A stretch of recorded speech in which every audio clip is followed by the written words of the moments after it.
ستاسو د ژوند هره طبقه موږ او تاسو سره ژوند کوي او په دې نړۍ کې اوسیږي، هغه په دې فتنه کې راګیر دي، یا لږ راګیر دي یا ډېر راګیر دي. څوک 10%، څوک 15%، څوک 100%، څوک 80%.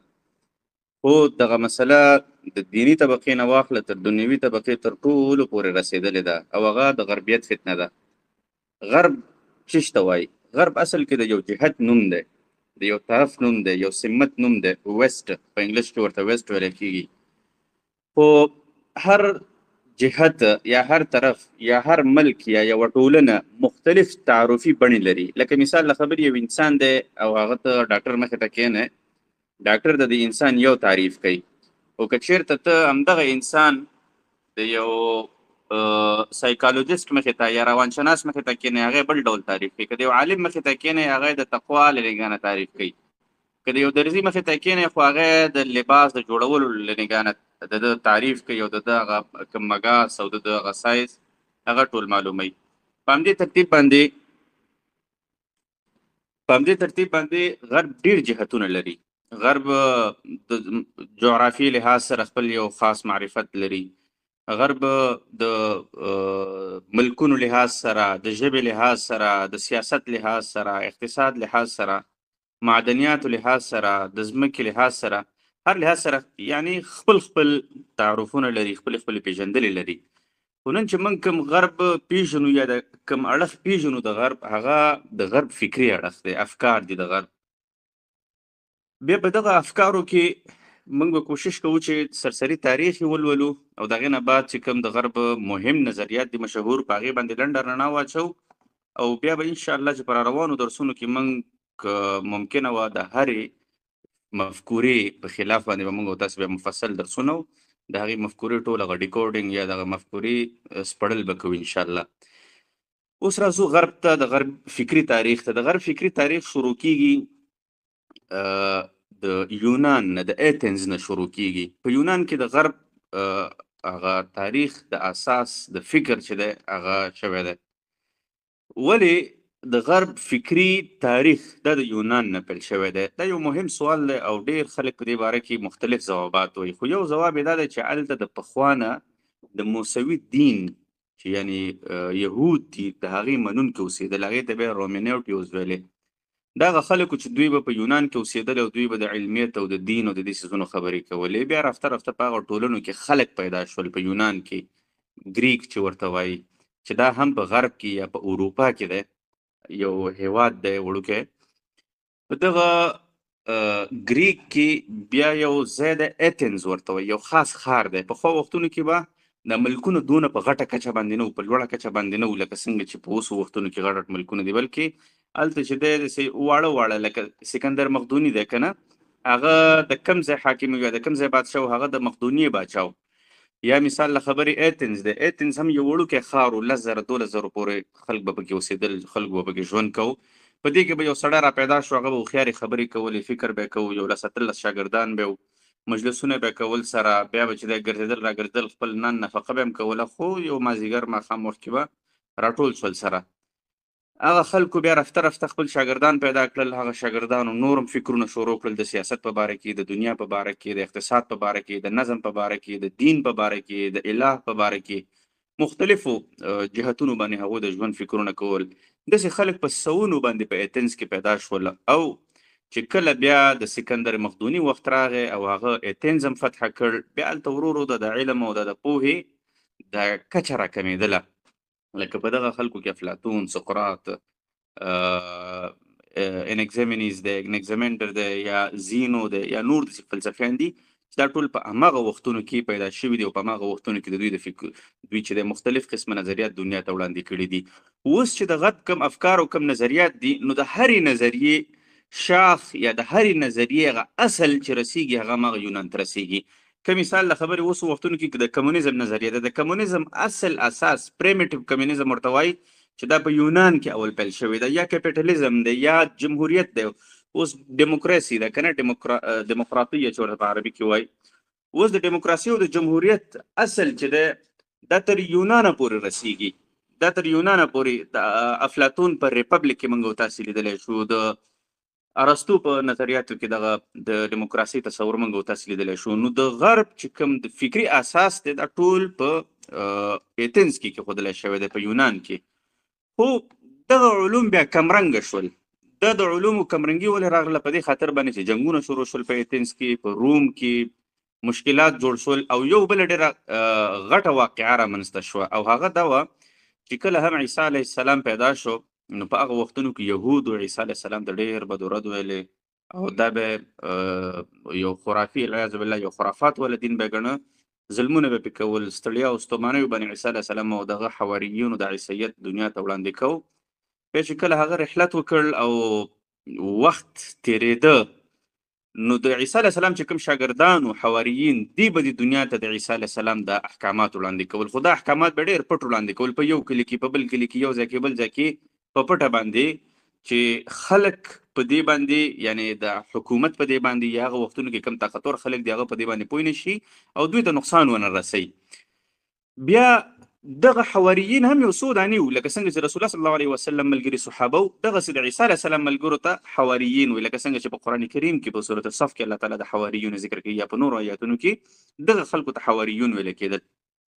حواریون یو څو دانې وو، دا په مړه کېدلو باندې وو. ختمېدل خامخا عمرونه زیاتېږي د انسان او مړ کېږي، دا ځینې به په یو مرض باندې، ځینې په بل مرض باندې مړه کېدل. نو دوی سره سوال پیدا شو او د دوی ځینې شاګردانو متبعینو چې پټ پټ به اوسېدل عیسیانو، هغوی سره سوال پیدا شو چې اوس به دا دین څوک چاته رسوي او په دین کې چې نوې مسلې را پیدا کېږي، نوې مسایل راځي، نوې احکامات راځي یا نوې قوانینو ته ضرورت کېږي، دا به څوک راوړي؟ نو په دغه ځای کې یو طبقه جوړه شوه چې هغې ته به بیشپس ویلې. دغه بیشپس د دې بیشپس سره دا اختیار و چې دوی به خلکو ته د حالاتو مطابق په عیسیت کې خبرې کولی شو، انحراف به یې کولی شو یا به عیسیت چې دی خلکو ته په خپله طریقه باندې وړاندې کولی شو. یو بل شخص په دې کې تېر شوی دی پولس په نوم باندې.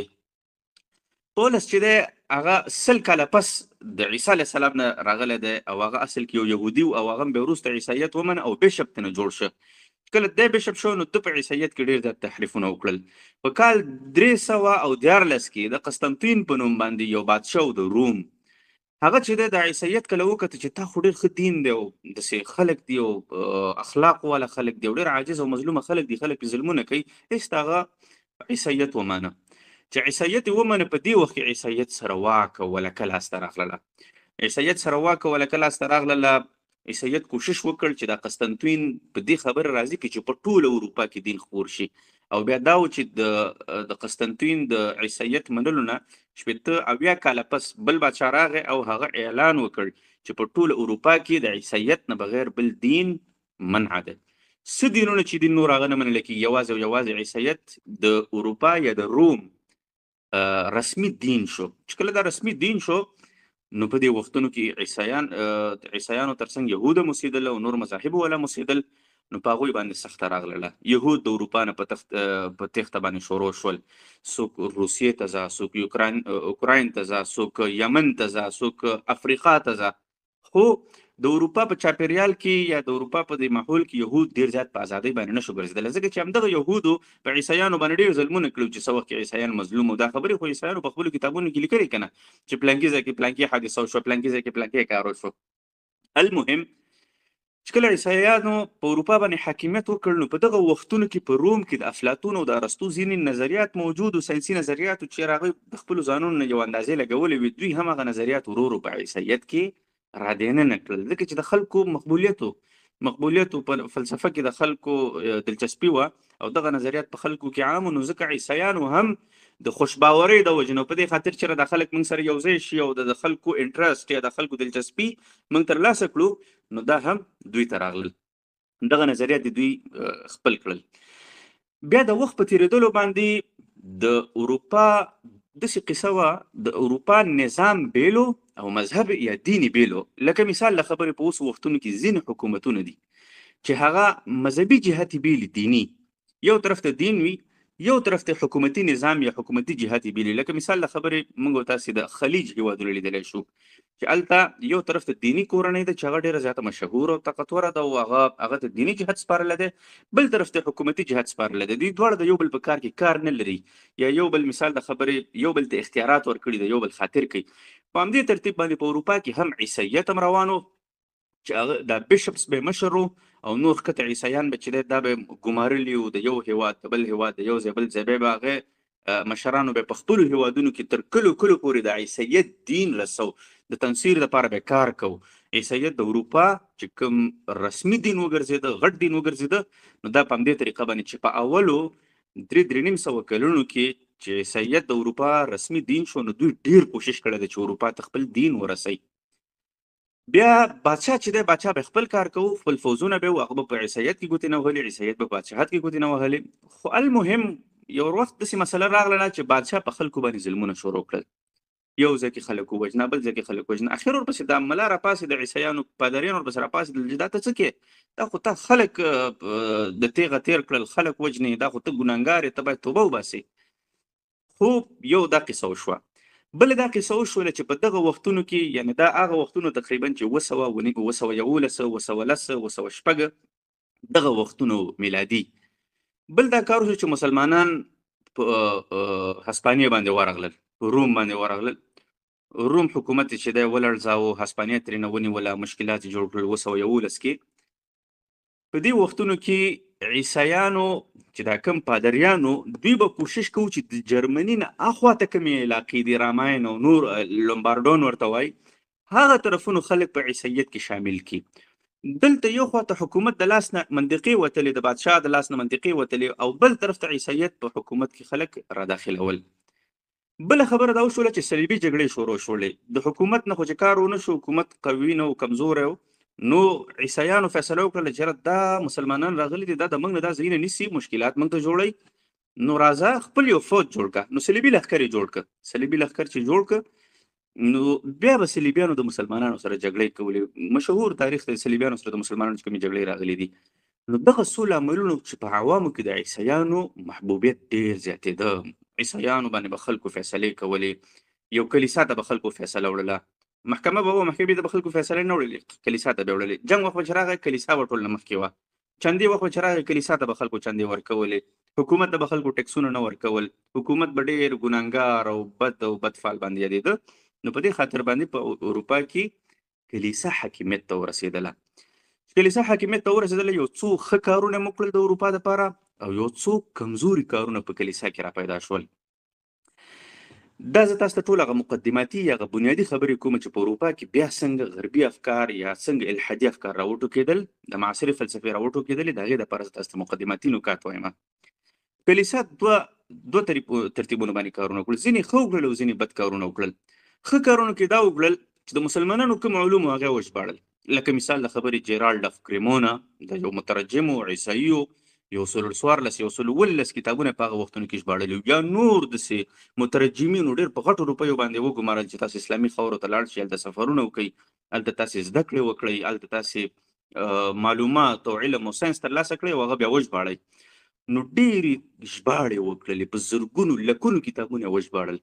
یو دا خدمت عیسایانو اروپا ته وکړ. بل دا وکړ چې غټ غټ پوهنتونونه کوم دي هغه جوړ کړل. لکه مثال د خبرې په اوس وختونو کې د اکسفورډ پوهنتون موږ او تاسې په برطانیه کې لیدلی شو، دا چا جوړ کړی؟ دا عیسایانو جوړ کړی دی.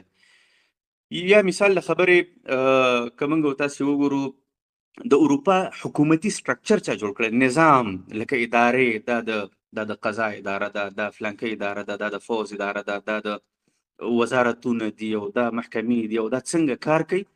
نو ټاینبي یو تاریخ لیکونکی دی، یو ډېر ستر تاریخ پوه دی د اروپا په تاریخ کې، آرنلډ ټاینبي، هغه وایي چې دا ټول عیسایانو کړي دي، دا ټول څه چې ورکړل شوي دي دا عیسایانو ورکړي دي اروپا ته. خو اوس وختونو کې چې کوم ملحد مفکرین دي هغوی بیا دا خبره کوي چې نه، د عیسایانو دور ډېر ظالم دور و، کلیسا دور حاکمیت چې و په اروپا باندې ډېر د تورو تیارو دور و، میډیول ایجز ورته وایي، ډارک ایجز لفظ ورته استعمالوي، یعنې تورې تیارې وې هغه وخت کې په اروپا کې، او ظلمونه به کېدل. او مشکلات به کلیسا والو به خلک ازادۍ ته نه پرېښودل او خلک یې مقید کړي وو، خلکو باندې خپل کلیسایت په زوره منلی او خلک به په وړو وړو خبرو باندې ربړول.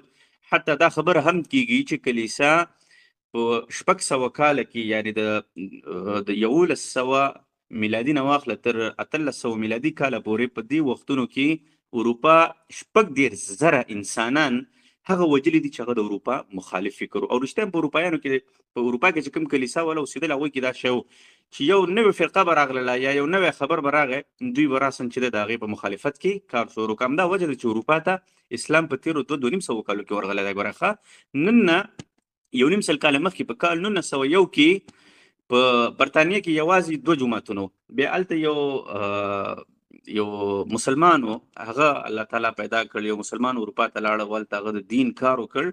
1950 پورې چې په اروپا کې 1.5 مساجد وو، او اوس زما په فکر باندې 1100 نه زیات مساجد دي په برطانیه کې.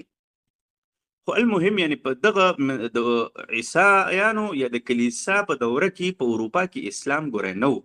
اسلام هلته هغوی نه پرېښوده. د اسلام تر څنګ نورې ډېرې فرقې به نه پرېښودلې، حتی یهود به هم نه پرېښودل. یهودو باندې به چې لږه سختي راغله نو دوی به لاړل عثماني خلافت ته به وتښتېدل، یا به لاړل چېرته هسپانیې ته به وتښتېدل. په هسپانیې کې ګوره د یهودو ګولډن ایج یا د یهودو ښه دوره چې تېره شوې ده هغه په هغه وختونو کې چې کله مسلمانانو هسپانیه فتح کړه، د ټولو دنیا نه یهود راغلل او د مسلمانانو سره اوسېدل شروع کړل. وجه څه وجه دا چې مسلمانانو ورته څه ویل، هغه ویل زه بس دا یو څو ناولې دي راغلي دي دلته بس خپل کار به کوي او دلته دې اوسېږي او ژوند دې کوي، خپل سبقونه دې وایي، خپل تجارتونه دې کوي. یا په چې کله مسلمانانو په کال 1492 کې د فرډیننډ باچا سره چې کله جنگ راغی او مسلمانانو هسپانیه د لاسه ورکړله، نو اکثر مسلمانان راوتښتېدل عثماني خلافت ته، عثماني سلطنت ته.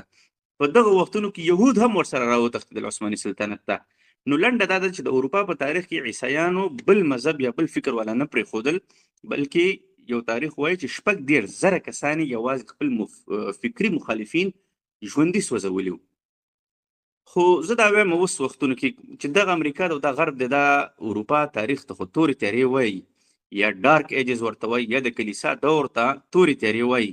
خو که موږ او تاسې نن وګورو، غرب د خپلې ډیموکراسۍ دپاره یا د خپل فکر دپاره 14,000 نه بلکې د 14 لکو نه زیات انسانان سوځولي دي، ټوټه ټوټه کړي دي په ډرون باندې، په مزایلو باندې، په دغه باندې. خو چونکې داسې ده چې قلم چې د چا په لاس کې نو ذهن جوړونه هم د هغوی په لاس کې.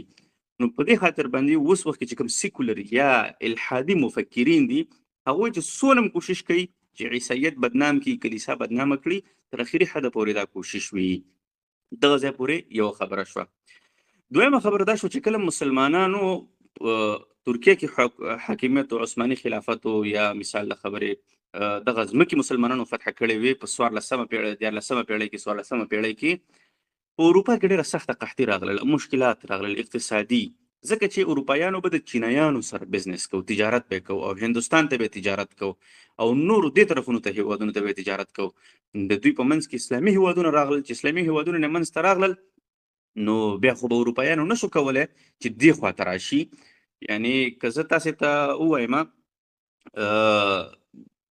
مثال له خبرې، یو خواته د تجارت نړۍ وه، منځ کې مسلمانانو او بله خواته اروپایانو.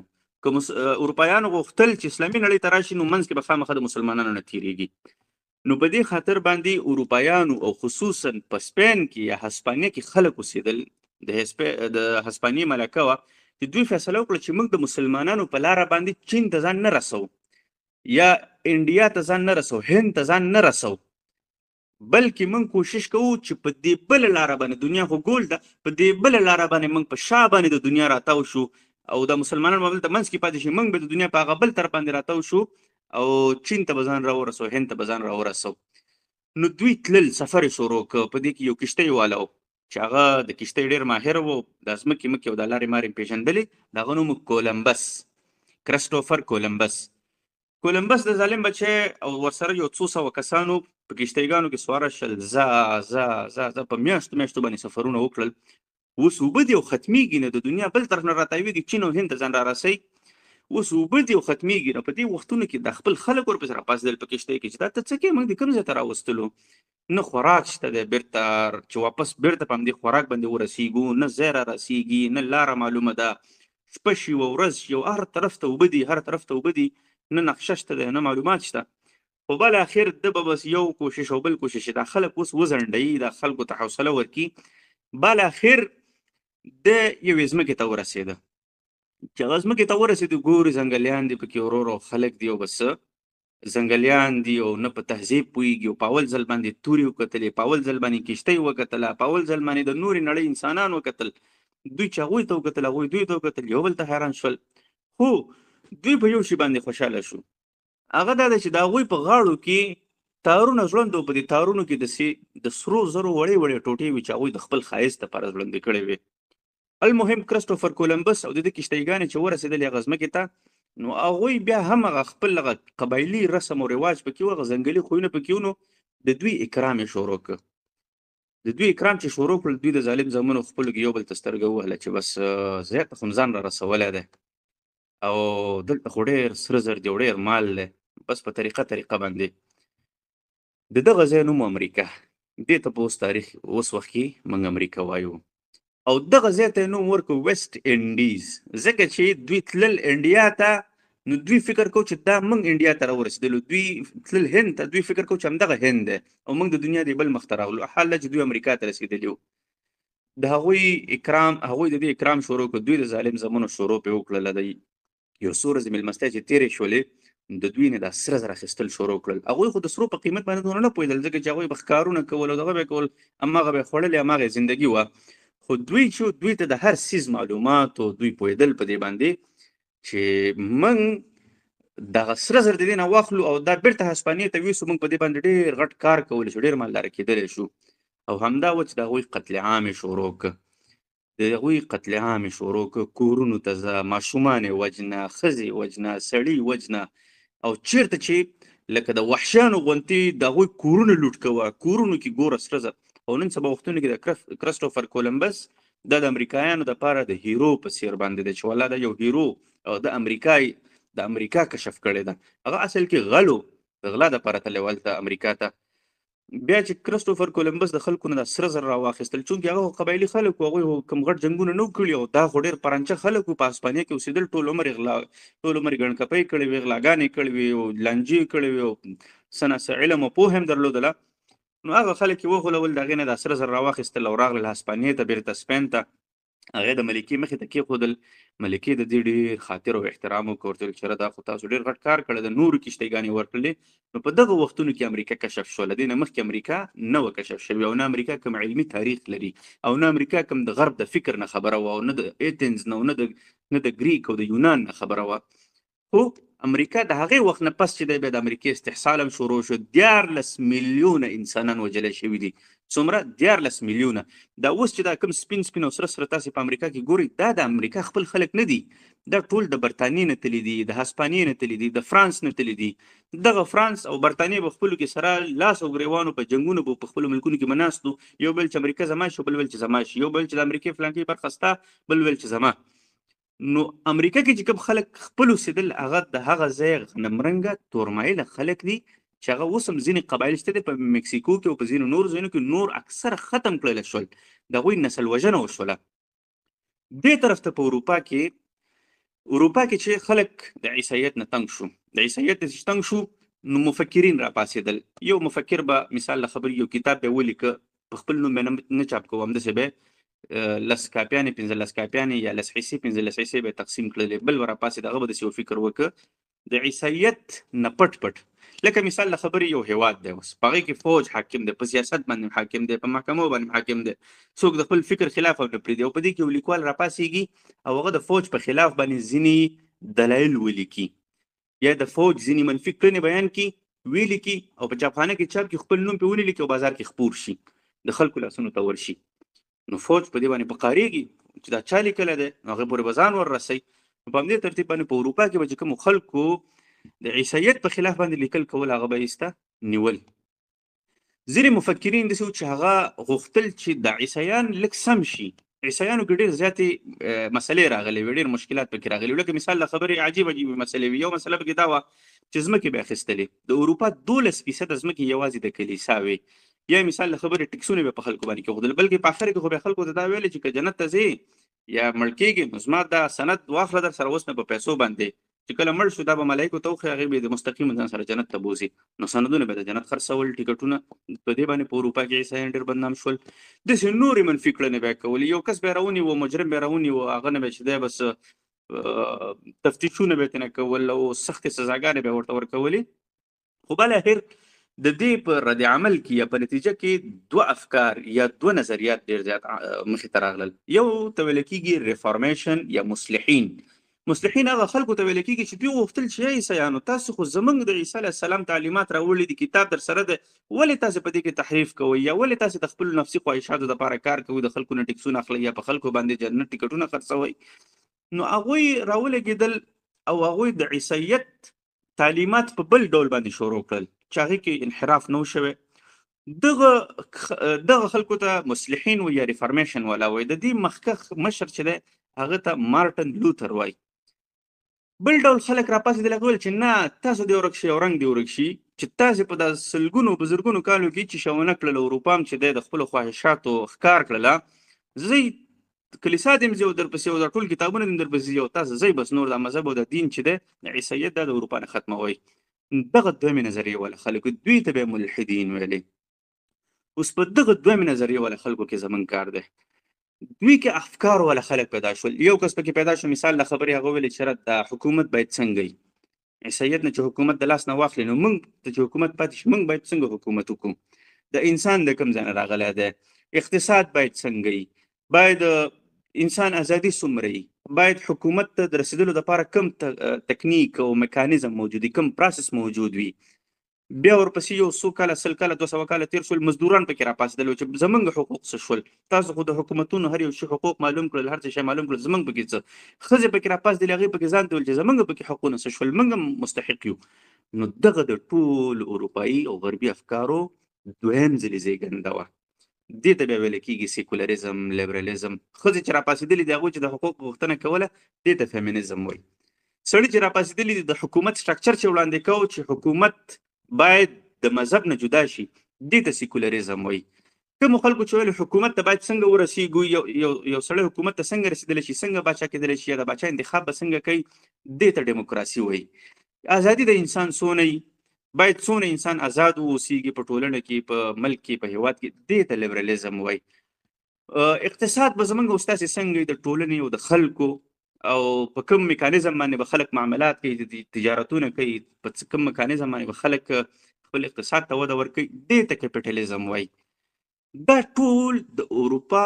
په تاریخ کې د عیسیت په مخالفت کې راپاڅېدل او په مختلفو لکه مثال د خبرې جان لاک نن پیدا شوی او بیا د درې منطقو خلک دي د اروپا چې کوم غرب کوم اوسنی تاریخ دی د دې بنیادونه درې ځایونو خلکو ایښي دي په دې کې لکه جرمني ده اوس المانیا چې ورته وایي په دې کې برطانیه ده او فرانس ده اوس مثال د خبرې جرمي بنتم د جان لاک دی چې دا د دغه مشران دي د سیکولریزم دا د برطانیې دي یا مثال د خبرې کارل مارکس دی یا هیګل دی یا نور دي دا د جرمني دي یا مثال د خبرې سټوارټ میل دی یا نور فلسفه چې دې ته ورته دي سارتر دی هغه د فرانس دي فرانس برطانیه او جرمني چې څه د اروپا اکثره مفکرین دي غټ غټ ځینې نورو ځایونو هم شته دی خو میجر یا د ټول نه زیاته ونډه پکې د دغه درې ځایونو خلکو وه بیا دغه افکار چې دا په ټوله دنیا باندې دوی خورول شروع کړل اسلامي نړۍ ته راتلل ورو ورو اسلامي نړۍ ته ولې راتلل په دغه سوالاتو باندې یو څو دقیقې پس خبره کوو اوس راځو دغه افکار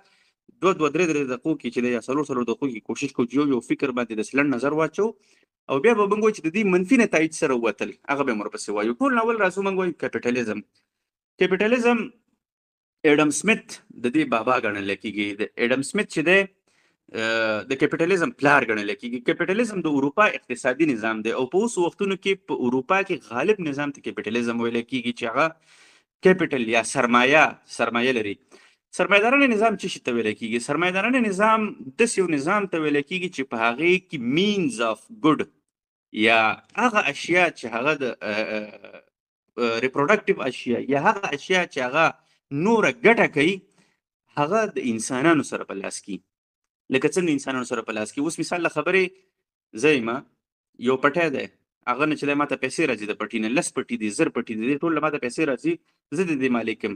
زه اوس د دې پټي نه چې دی مثال مال خرڅومه زراعت نه خرڅومه غلط نه خرڅومه هغې نه ماته مثال له خبرې 1 لک افغانۍ راغلې په دې 1 لک افغانیو کې زه 10 مزدوران نور نیسمه چې هر یو ته چې دی 1000 افغانۍ ورکوم د میاشتې او هغوی ته وایم چې تاسې زما دا پټي کاروئ نور زه قلار ورته کېناستمه اقتصاد مې څه شی اقتصاد مې زیاتېږي ورځ تر بله خو زما پکې خپله کم محنت یا زما پکې خپل کوم کوشش نه ده روان.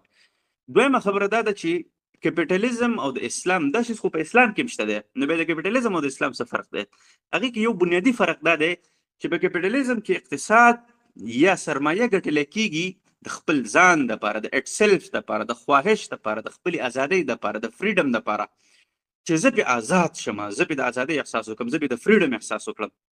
په اسلام کې پیسې چې ګټلی کېږي ګوره دا یو روحاني فرق دی بنیادي دا وساتئ ځان سره دا یاد چې اسلام کې پیسې ګټلی کېږي د خپلو خواهشاتو دپاره نه ګټلی کېږي چې زه د خپل خواهشات نه د خپلې روزمره زندګۍ دپاره ژوند دپاره ګټلی کېږي. او په اروپا کې چې کیپیټالیزم کې به پیسې ګټي چې اوس وختونو کې اسلامي نړۍ ته هم د دې هغه روحاني اثر ډېر زیات راغلی دی د دې معنا دا ده د دې هدف دا دی چې زه دا پیسې ګټم د خپل حرص مړولو دپاره د خپل لالچ دپاره د خپل ګریډ ختمولو دپاره د خپل هغه خواهشاتو پوره کولو دپاره نفساني خواهشاتو پوره کولو دپاره.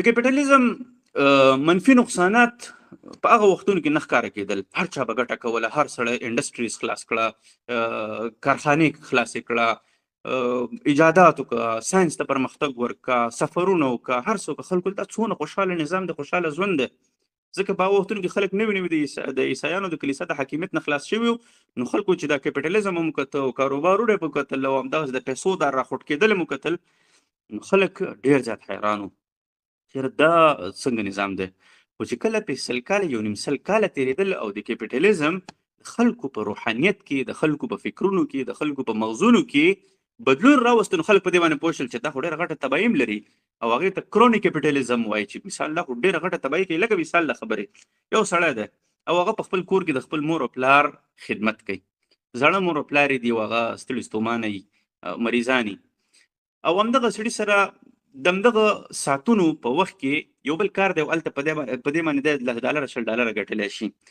نو اوس دی به د خپل مور او پلار خدمت کوي او که دی به هغه $100 پسې ورځي که چېرته د ده روحیه د کیپیټالیزم وي دی به $100 پورې ورځي ځکه چې هغې کې پیسه ده سرمایه ده مور او پلار په خدمت کې څه سرمایه ده کېدای شي دوا ورته راوړي په هغې باندې تا نه نورې پیسې ولګېږي ځکه اروپا کې خو چې د ملحدینو اکثره هغه خلکو چې د آخرت غم بیا نه کوو نو هغوی یو څیز ته اخروي شکل نه کتل بلکې د دنیوي شکل نه به کتل نو په دې خاطر باندې په اروپا کې کیپیټالیزم ټولو نه اول چې کوم حمله وکړله په ذهنونو باندې او نقصان یې کوم طرف ته ووت خاندانونه یې مات کړل یو ښځه سرمایه‌داره سړی خوښوي پیسهداره سړی خوښوي یو سړی د خپل مور او پلار خدمت کوي ګوري چې مور او پلار په کاغذاتو کې ځمکه شته او که نه که ځمکه پکې خدمت یې کوم او که ځمکه پکې نه وي هغه ته ورته ورکوم هغه د چېرته په اولډ هاوس کې اوسېږي یا په د زړو خلکو په ځایونو کې اوسېږي زه ولې سرمایه ولې نه زیاتومه یا مثال د خبرې زما دا بچی دی اوس زما بچی ما ته پیدا کوي او که نه زما ورسره زندګي مقیده کېږي لرې که مړه بچي باندې څوک څه کوي زه سرمایه ولې نه ګټمه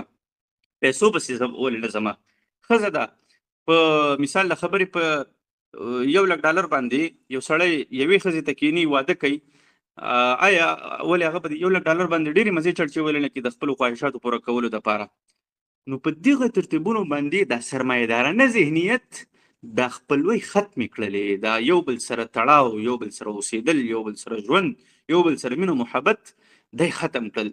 بل مشکل پکې دا راغی چې بزنسونه داسې شروع شول چې هغه د انسان لپاره هلاکوونکي دي اوس مثال د خبرې د شرابو کارخانې دي شرابو کارخانې شروع شولې په هغه وخت په ځینې په اروپا کې په اکثره وختونو کې موږ تاسو کتلی شي د شرابو کارخانې په مختلفو وختونو کې بندې شوې وې یا مثال د خبرې انټرنیټ چې کله شروع شو یا د انټرنیټ نه مخکې د فحش فلمونو غټ بزنس او تجارت شروع شو خلک په دې فکر کې نو چې نور انسانان تباه کېږي تباه دي شي خو چې سرمایه ماته لاسته راشي په همدې ترتیب باندې خلکو جعلي اشیا جوړ کړل فحش موادو ته لاس کړل ربا او سود ته لاس کړل بانکي سیستمونو ته لاس کړل په اروپا کې چې دی د یهودو قدر د کوم وخت نه شروع شوی دی د هماغه وخت نه شروع شوی چې د کوم وخت نه کیپیټالیزم شروع شوی دی ځکه چې یهودیان ډېر ارامیان وو او امشیل روتشایلډ د یهودو کې یو ډېر زیات سرمایه‌داره سړی تېر شوی دی د هغه 15 زامن وو د دې خاندان نوم روتشایلډ دغه 15 زمانې د اروپا په مختلفو ښارونو کې کېرول، اول ته ورته بانکونه جوړ کړل. اوس وختونو کې د اروپا په بانکونو باندې د یهودو قبضه ده.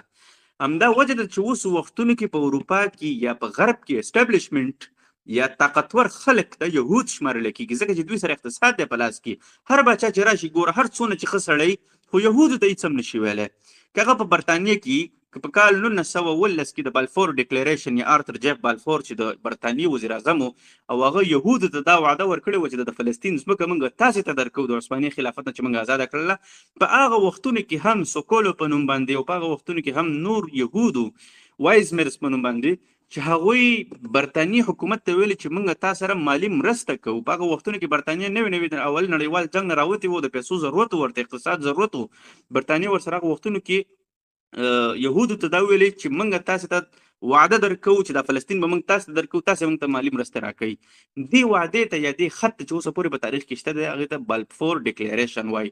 نو خبره مې دا کوله چې د کیپیټالیزم آثار په خاندان باندې مو شول، د کیپیټالیزم آثار چې دی دا په ساینس باندې مو شول، په ټیکنالوژي باندې مو شول.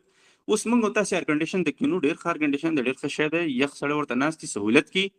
آیا تاسو ته پته شته ده چې تیر 300 کاله مخکې خلک چې ایر کنډیشن ته نه و ناست، آیا هغوی به په دومره تکلیف کې لکه څنګه چې موږ نن د ایر کنډیشن نه بغیر په تکلیف کې کېږو؟ نه. په هغه وختونو کې هغوی په هغه وختونو کې زیات خوشحاله وو، ځکه چې هغوی سره ذهني ټینشن کبو. نن چې یو تاجر دی هغه د خوبه راپاڅېږي او $1,00,000 یې وګټل او 2-3 ورځې په ده باندې همداسې تېرې شي، دا $1,00,000 د ده د راروانو 5 کالو دپاره خرچې دپاره کافي. خو دی بیا هم را روان یو هفته پس په سکون کې نه، په ټینشن کې، ستړیا کې، چې والله ما نه به دا پیسې ختمې شي، زه به بیا څه کوم، په ډار کې، خوف کې. وجه چې شی ده، وجه دا ده چې دی په دې باندې پوهېږي چې دا حرکت، دا ګرځېدل، دا خوراک، لباس، دا هر څه چې دی دا په پیسو باندې دي. او ما ته چې پیسه را نه شي نو کېدای شي زه ډېر سر غریب شم. نو په دې خاطر باندې کیپیټالیزم د خلکو سکون پورې وتړلی شو، په تجارتونو پورې وتړلی شو، په سیاست پورې وتړلی شو. چا سره چې زیاته پیسه ده، اوس ټرمپ دی. ټرمپ یو بیوقوفه شی ده چې خبرو کې نه په خبرو کې نزاکتونه ساتي، نه په دغه کې نزاکتونه ساتي، خو پیسه ورسره د سرمایه‌داره ده. د امریکا انتخابات یې وګټل څو کاله مخکې، باچا پاتې شوی د امریکا. په همدې ترتیب د اروپا په اکثره ځایونو کې حاکمیت د پیسه‌دارو دی. دغه ټولې مسلې د کوم ځای نه راغللې؟ دا ټول منفي اثر د کوم ځای نه راغلل؟ دا د کیپیټالیزم نه راغلل. په تعلیمي ادارو باندې هم اثر وکړه. سکولونه، مکتبونه دا وړې منډېګانې دي، پوهنتونونه غټې منډېګانې دي. وروره سبی ځي، استاد راځي، استاد ځي مکتب ته، د 12,000 افغانیو سبق د میاشتې خرڅوي، یو ماشوم ورځي، د ماشوم په څیر باندې 30 دانې ماشومان نور ورځي، هغوی چې د 500 افغانیو سبق راخلي، نور د هغه سره څه روحاني رشته نه، روحاني اړیکه نه. د استاد چې ساعت ختم شي، کتاب ته خړپ ورکړي، په دکان، په مکتب کې، په صنف کې کېږي، او نور استاد په دې باندې وځي، شاګرد په دې باندې وځي. سرمعلم چې دی هغه مثال د خبرې یو بیله منډۍ خلاصه کړې ده، پنسل هم په ماشومانو باندې خرڅوه، د هغې کې هم 5 ګون وهه، په لباس کې هم 5 ګون وهه، په کارډ جوړولو کې هم 10 روپۍ 20 روپۍ وهه. پوه شو؟ هر شی سرمایه‌دارانه ده. کېدای شي په افغانستان کې دا څیزونه نه وي، خو په پاکستان کې یا په نورو هیوادونو کې چېرته تاسې وګورئ، حتی امتحانونه چې ورکوي د رحم او د لسم صنف، تا ته وایي چې 15,000 روپۍ راکړه، ټولو شاګردانو ته وایي 50 دانې دي، 100 دانې دي. زما یو ورور زده کړې کولې هلته په پېښور کې، ورته ویل چې تاسې 15,000 روپۍ راکئ چې موږ دا پیسې راجمع کړو، 3 لکه 15 لکه 6 لکه روپۍ. چې کله امتحانونه شروع شي او په دې امتحانونو کې د حکومت د طرفه کوم خلک راځي چې موږ هغوی ته ورکو، چې موږ هغوی ته ورکو او هغوی دا پیسې واخلي او تاسې ته بیا په دې امتحان کې نقل پرېږدي، نقل درته دغه نه کړي. نو په سکولونو کې هم دغه ترتیب روان شو. کیپیټالیزم په سکولونو باندې هم اثر وکړه. پخوا وختونو کې به چې شو، پخوا وختونو کې به چې یو څوک ډاکټر کېده، د دپاره به نه ډاکټر کېده چې زه دا سرمایه پیدا کړم یا زه دې پکې مالداره شم. نن سبا وختونو کې په 10 او 12 صنف هلکان ناست دي، په چیش کې ډېره پیسه ده، یا په چیش کې مثال د خبرې ډېر سکوپ دی. سکوپ دا لفظ په دې طلباو کې ډېر زیات دی که نه؟ یو وایي چې ولا انجینري ښه ده، بل وایي چې نه ولا په انجینري کې دونه پیسه نشته دی، بل وایي نه په ډاکټري کې ډېره پیسه ده، په طب کې. خو د طب پخوا ویلی کېده دا به د الله رضا دپاره ویلی کېده په مسلمانانو کې. طبیب به داسې نه و چې د ټولنې مالدار ترین انسان به. د رسول الله صلی الله علیه وسلم په وخت کې تاسې ما ته د مالدار انسانانو کې طبیب وښیه، انجینر راته وښیه. سلمان فارسي رضی الله عنه چې په هغه وختونو کې مسلمانانو ته اختراعات راوړي د فارس نه، او خو داسې نه و چې په هغه وختونو کې سرمایه‌دار و. نو په دې خاطر باندې د کیپیټالیزم په تعلیمونو باندې هم اثر وکړه. حکومتي دندو باندې اثر وکړو. اوس وخت کې چې حکومتي دندې اکثره په پاکستان یا په نورو هیوادونو کې خلک غواړي، په دې خاطر نه غواړي چې زه قوم خدمت وکړلی شم، بلکې اول چې دې دندې ته ځي، پولیس ته چې ځې تا نه 10 لکه روپۍ غواړي، 10 لکه کالدارې. ته چې د امبولانس یوې ادارې ته ځې او امبولانسونو اداره کې داخلېږي ته به 15-14 لکه روپۍ ورکړې رشوت. هغه رشوت چې کوم سړی اخلي هغه هم د دې دپاره نه دی ناست چېرې ته دا پیسې ماته راکړې او کور دی آباد، نه، هغه هم دې دپاره ډېرو کلونو نه خواري کړې ده چې زه به کله دې مقام ته رسېږم چې د خلکو نه د 15-20 لکه اخلم. بیا چې کله دا سړی 15-20 لکه ورکړي دی بیا د دې نه پسې منفي اغېز دغه کوي. نو څه شی وشي په ټولنه کې یو څو طبقې رامنځته شي چې هغې ته کلاس وایي، رولینګ اف لاس. یو مالداره طبقې ډېره مالدارې په فورنر کې به ګرځېږي، کش په موټر ته ورکړي، په دې چوکنساري کې به چاریانساري کې به لاړ شي، بل به داسې راپاڅېږي هغه به چې دی په شارنو کې هوټلونو ته راښکته شي، کاټن کپړې به یې اچولي، قیمتي ساعتونه به وي، خو په هماغه ځای کې ورسره خوار او غریب او یو ذلیل او یو ستړی او ستومن او یو خیرن سپین ږیری د هوټل مخې ته ناستې سوال به کوي، ماشومان به ولاړي چې ډوډۍ به یې نه وي خوړلې، پیلوچه به ولاړي. نو دغه کلاس رامنځته کوي. یو خواته به حکومتي ډېر مالداره سړی وي، بله خواته به یو عام استاد یو عام معلم به 10,000 افغانۍ معاش به اخلي، ډېر ستړی او ستومانه په تکلیف او مشقت باندې به خپله زندګي تېروي. نو کیپیټالیزم څو نقصانات وکړل چې موږ او تاسې بیان کړو. په تعلیم باندې نقصان وکړ، په خاندانونو باندې نقصان وکړ، په ټکنالوژي باندې نقصان وکړ. داسې ټکنالوژیانې راووت چې هغه د انسانانو صحت طبیعي طرف ته بوته. اوس وختونو کې ټکنو ساینس په خلاف باندې علما او مفکرین یا د یوال نوح حراري دی، بل چوهان دی، یا نور مفکرین دي چې هغه باقاعده دا وایي چې دا ساینس خو خلک طبیعي طرف ته وړي.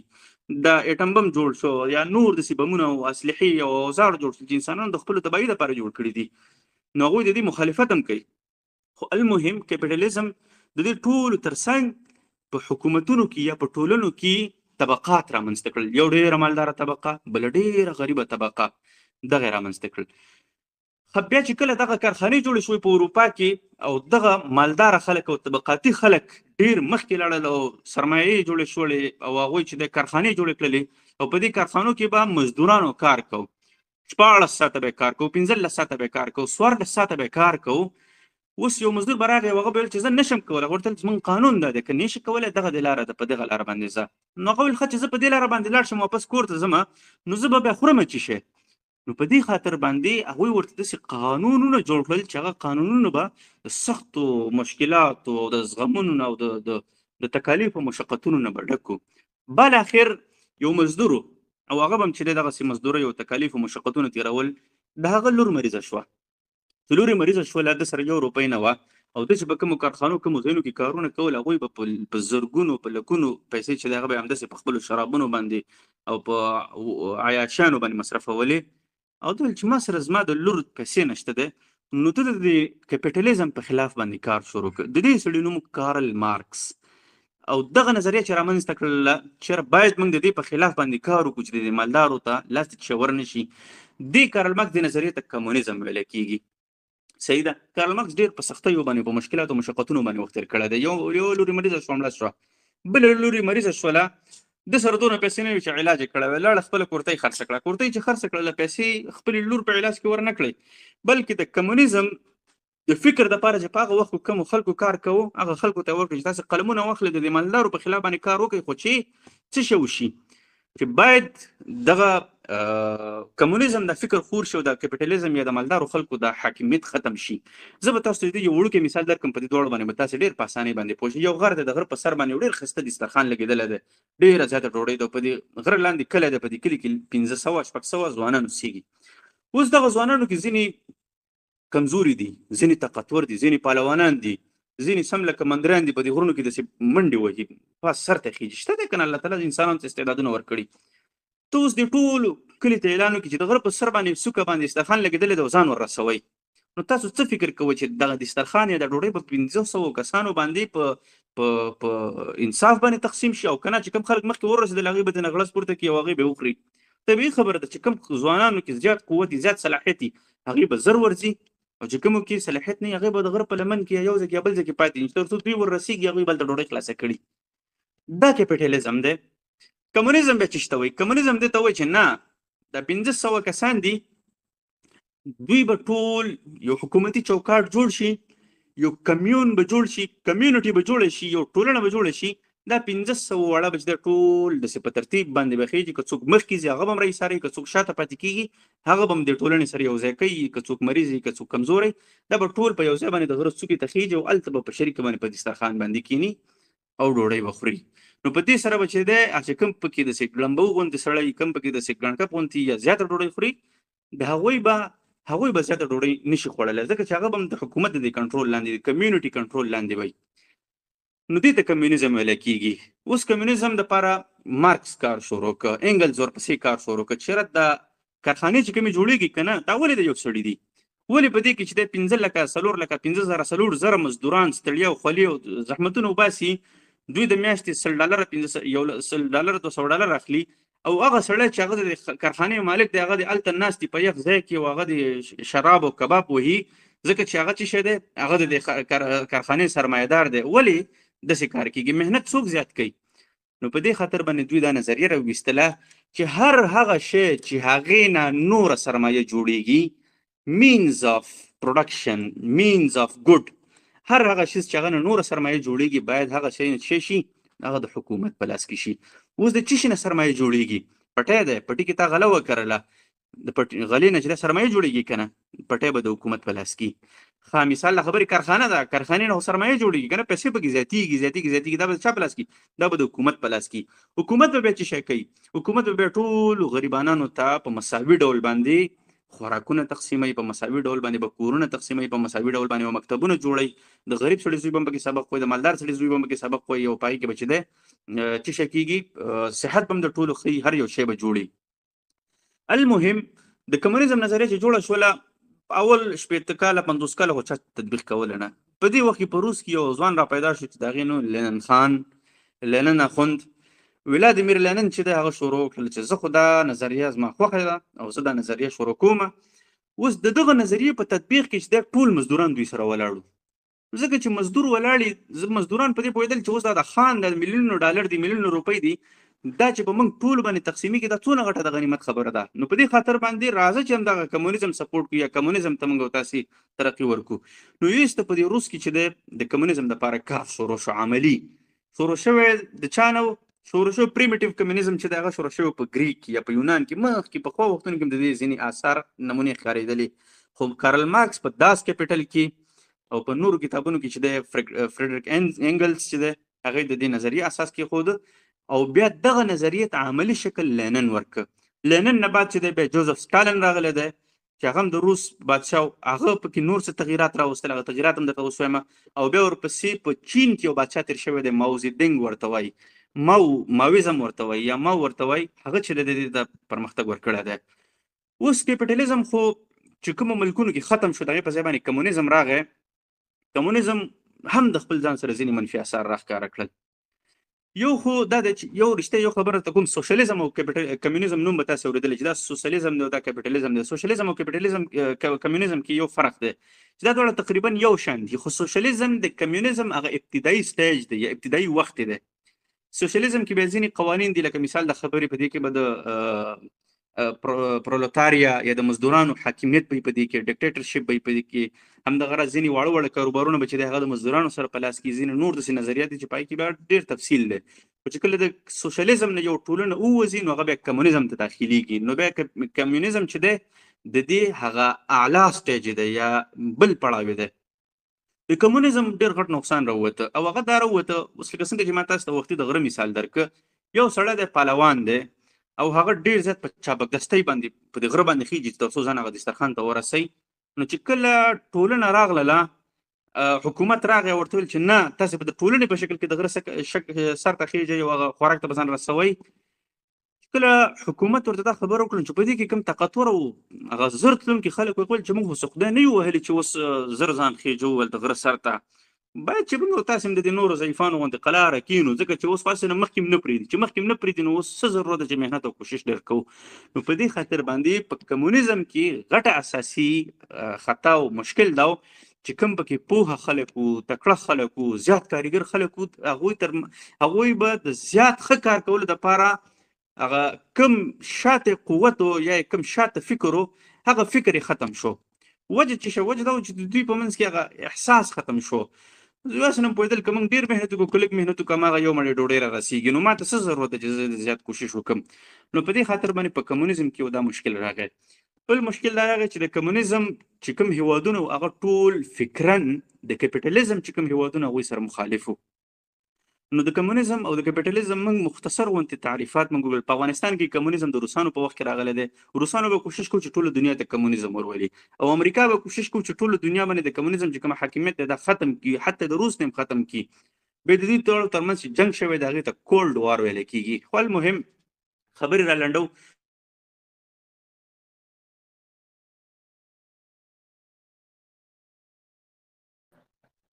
عمر افغان صاحب د استاد غږ ماته نه راځي، تاسو ته درځي؟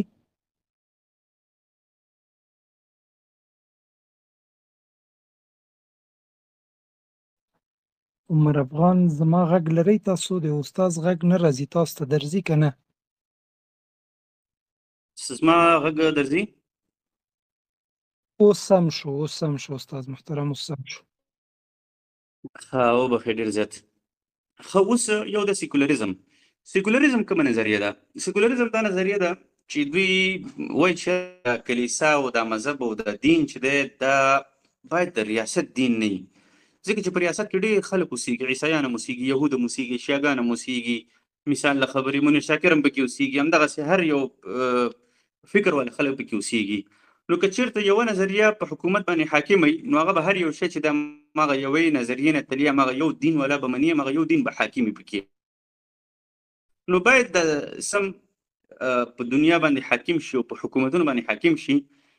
بیا د حکومتونو لاندې چې کومې ټول ادارې دي چې هغه تعلیم دی، هغه اقتصاد دی، هغه معارف دی، هغه چې څه وزارتونه دي، څه ادارې دي، باید دغه ټول ادارې چې شي دا ټولې د مذهب نه پاکې شي، د دې ټولو نه مذهب اخوا شي. حتی دغه مذهبي اداره چې کومې په هغې کې به هم د سګرټیان کېنی چې مثال د ملایان پکې نه ناست، او هغه تعلیمي اداره چې کوم دغه مذهبي اداره چې د وزارت مذهبي امور ورته وایي یا ریلیجیس منسټري چې ورته وایي، چې هغه هم د سیکولریزم د ښکار لاندې شي.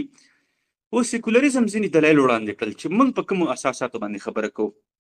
سیکولریزم یو خود دا کار وکړ چې کله دا مذهبونو د دغه نه ختم کړل. اوس ګوره په اروپا کې که هر څونه مشکلات او لانجې تېرې شوې وي د عیسایانو په دور کې، خو دومره قتلونه لکه څنګه چې په اوله نړیواله جګړه کې شوي یا په دویمه نړیواله جګړه کې شوي دي، هېڅ چا هم نه دي کړي. دا نه کلیسا والو کړي دي او نه مثال له خبرې نورو مذاهبو والو کړي دي. لکه څونه چې د سیکولریزم په دوره کې تېر شول، د سیکولریزم خپل نقصانات راووتل په مرور د زمان سره. اوسه پورې زموږ د سیکولران دي دا کلک نښتې دي چې موږ سیکولریزم غواړو، دا غواړو، هغه غواړو. حال دا چې دوی سره هېڅ کوم داسې قوي دلیل نشته. د سیکولریزم چې په هغه وختونو کې راغلی و هغه یوازې او یوازې د کلیسا پر د عمل کې راغلی و. کلیسا هلته مظالم کول، په خلکو باندې مشکلات او تکالیف و. مسلمانانو چې کمونیزم سیکولریزم راغوښتی دی یا سیکولریزم ته مخه کړې ده، هغه په دې خاطر نه ده کړې چې دوی په اسلامي نظام کې مشکلات کتلي دي. ته یو سیکولر راونیسه ورته چې ته په اسلامي نظام کې کوم غضب کتلی او کوم مشکل، کومه منفي نقطه دې کتلې وه چې ته سیکولر کېږي یا سیکولریزم طرف ته ځې، نو هغه سره هېڅ دلیل نشته دی. یا هغه به تا ته زیات نه زیات دا ووایي چې په سیکولر نظام کې چې دی ټولو مذاهبو ولو ته مذهبي ازادي ورکولی کېږي، او په اسلامي نظام کې چې دی مذهبي ازادي نشته دی. یا مثال د خبرې دا خبر به درته وکړي چې په سیکولر نظام کې هر حکومت والا یا هر مذهب والا هغه پر امن ژوند کولی شي، او مذهبي نظام کې چې دی مذهبي جګړې ډېرې او تفرقې ډېرې او فلانکې ډېرې او ډنګرې ډېرې. راځو د دې وړو اعتراضاتو جوابات به ووایو، بیا به سیکولریزم کې مخکې لاړ شو. اصل کې سیکولریزم د اصطلاح د سیکولم نه اخیستلی شوی د دنیویت نه، چې موږ ته کله سیکولران سیکولریزم معرفي کوي نو په دې طریق باندې معرفي کوي چې ولا سیکولریزم داسې یو نظام دی چې په دې کې دنیوي پرمختګ کېږي او دا ډېر یو بهترین نظام دی. یو ډېر اوس وګوره که اروپا کې خلک سیکولران شوي دي څومره پرمختګ یې وکړو. موږ ورته دا وایو چې سیکولریزم اصل کې د پرمختګ او د نه پرمختګ دین نه دی. ځکه که ته دا وایې چې ډېر پرمختللي هېوادونه ټول سیکولر دی او هغوی د سیکولریزم د لاسه پرمختګ کړی دی، نو په افریقا کې به ته وګوره دا نایجر دی، دا نایجیریا ده، دا نور چاډ دی او نور هېوادونه دي، هغه هم سیکولر دي، خو د ټوله دنیا غریب هېوادونه دي. افریقا اکثر هېوادونه سیکولر هېوادونه دي، خو د ټوله دنیا د غربت نه ډک هېوادونه دي. سیکولریزم کې کوم داسې ښېګړه نشته چې هغه د هېوادونو پرمختللي کړي یا هېوادونو ته د پرمختګ ورکړي او بس هلته به د خلک ګلزار شي، ولته به د خلک ډېر پرمختللي شي. همدغه اروپا ده نن. اروپا ډېره مخکې ده. هند په هند کې سیکولریزم د هند د اروپا نه وروسته پاتې دی. یا مثال د خبرې چین کې سیکولریزم دغه ډېر مخکې دی.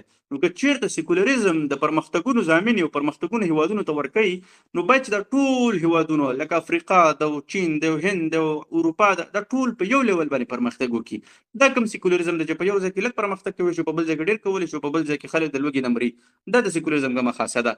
نو فلهذا سیکولریزم خو د پرمختګ شی نه دی، دا خو دا خو ترې وروسته کېدی. راځئ دویم د دوی دلیل ته چې مذهبي ازادي پکې په سیکولریزم کې اصل کې مذهبي ازادي نشته ده، بلکې په سیکولر هیوادونو کې مذهب ته غیر اهم کتل کیږي. اوس مثال له خبرې ته په لار باندې روانې په ډاک کې خلک د کرکټ کې مړه کوي دي، لګیا دي خپل کار دی، یو بل سړی د فوټبال کې کوي دي مړه خپل کار دی. خو که چیرته یو سړی او په دې ډاک کې پوډر خرڅوي، چرس خرڅوي، یا په دې ډاک کې یو بل کار کوي، نو خامخا ته به دا خبره کوي چې دا ولې دا کار کوي، دا منکر کار کوي، ځکه دغه کار ته اهمیت ورکړي، ځکه یا ته منع کوي یا ورته اجازت ورکړي یا په دې باندې ته اعتراض کوي. نو چې کله هم یو حکومت یو سیس ته اهمیت نه ورکوي، په هغه سیس کې کار نه لري بیخي. اوس حکومت یې سره څه کار دی؟ مثال سیکولر حکومت هغه بیخي دې کې کار نه لري چې دا مسلمان دی، دا یهودي دی، دا عیسائی دی، دا څه دی، هغه وایي چې دا ټوله سي فضول للعیاذ بالله، اسلام هغه فضول ګڼي. نو چې کله سیکولر حکومت یو مذهب ته هم اهمیت نه ورکوي، نو معنا دا ده چې سیکولر خپل ځان ته اهمیت ورکوي، خپل نظریه، خپل ایډیالوژي چې هغه الحاد دی، هغه په خلکو باندې عملي کوي یا د هغې ترویج خلکو ته ورکوي.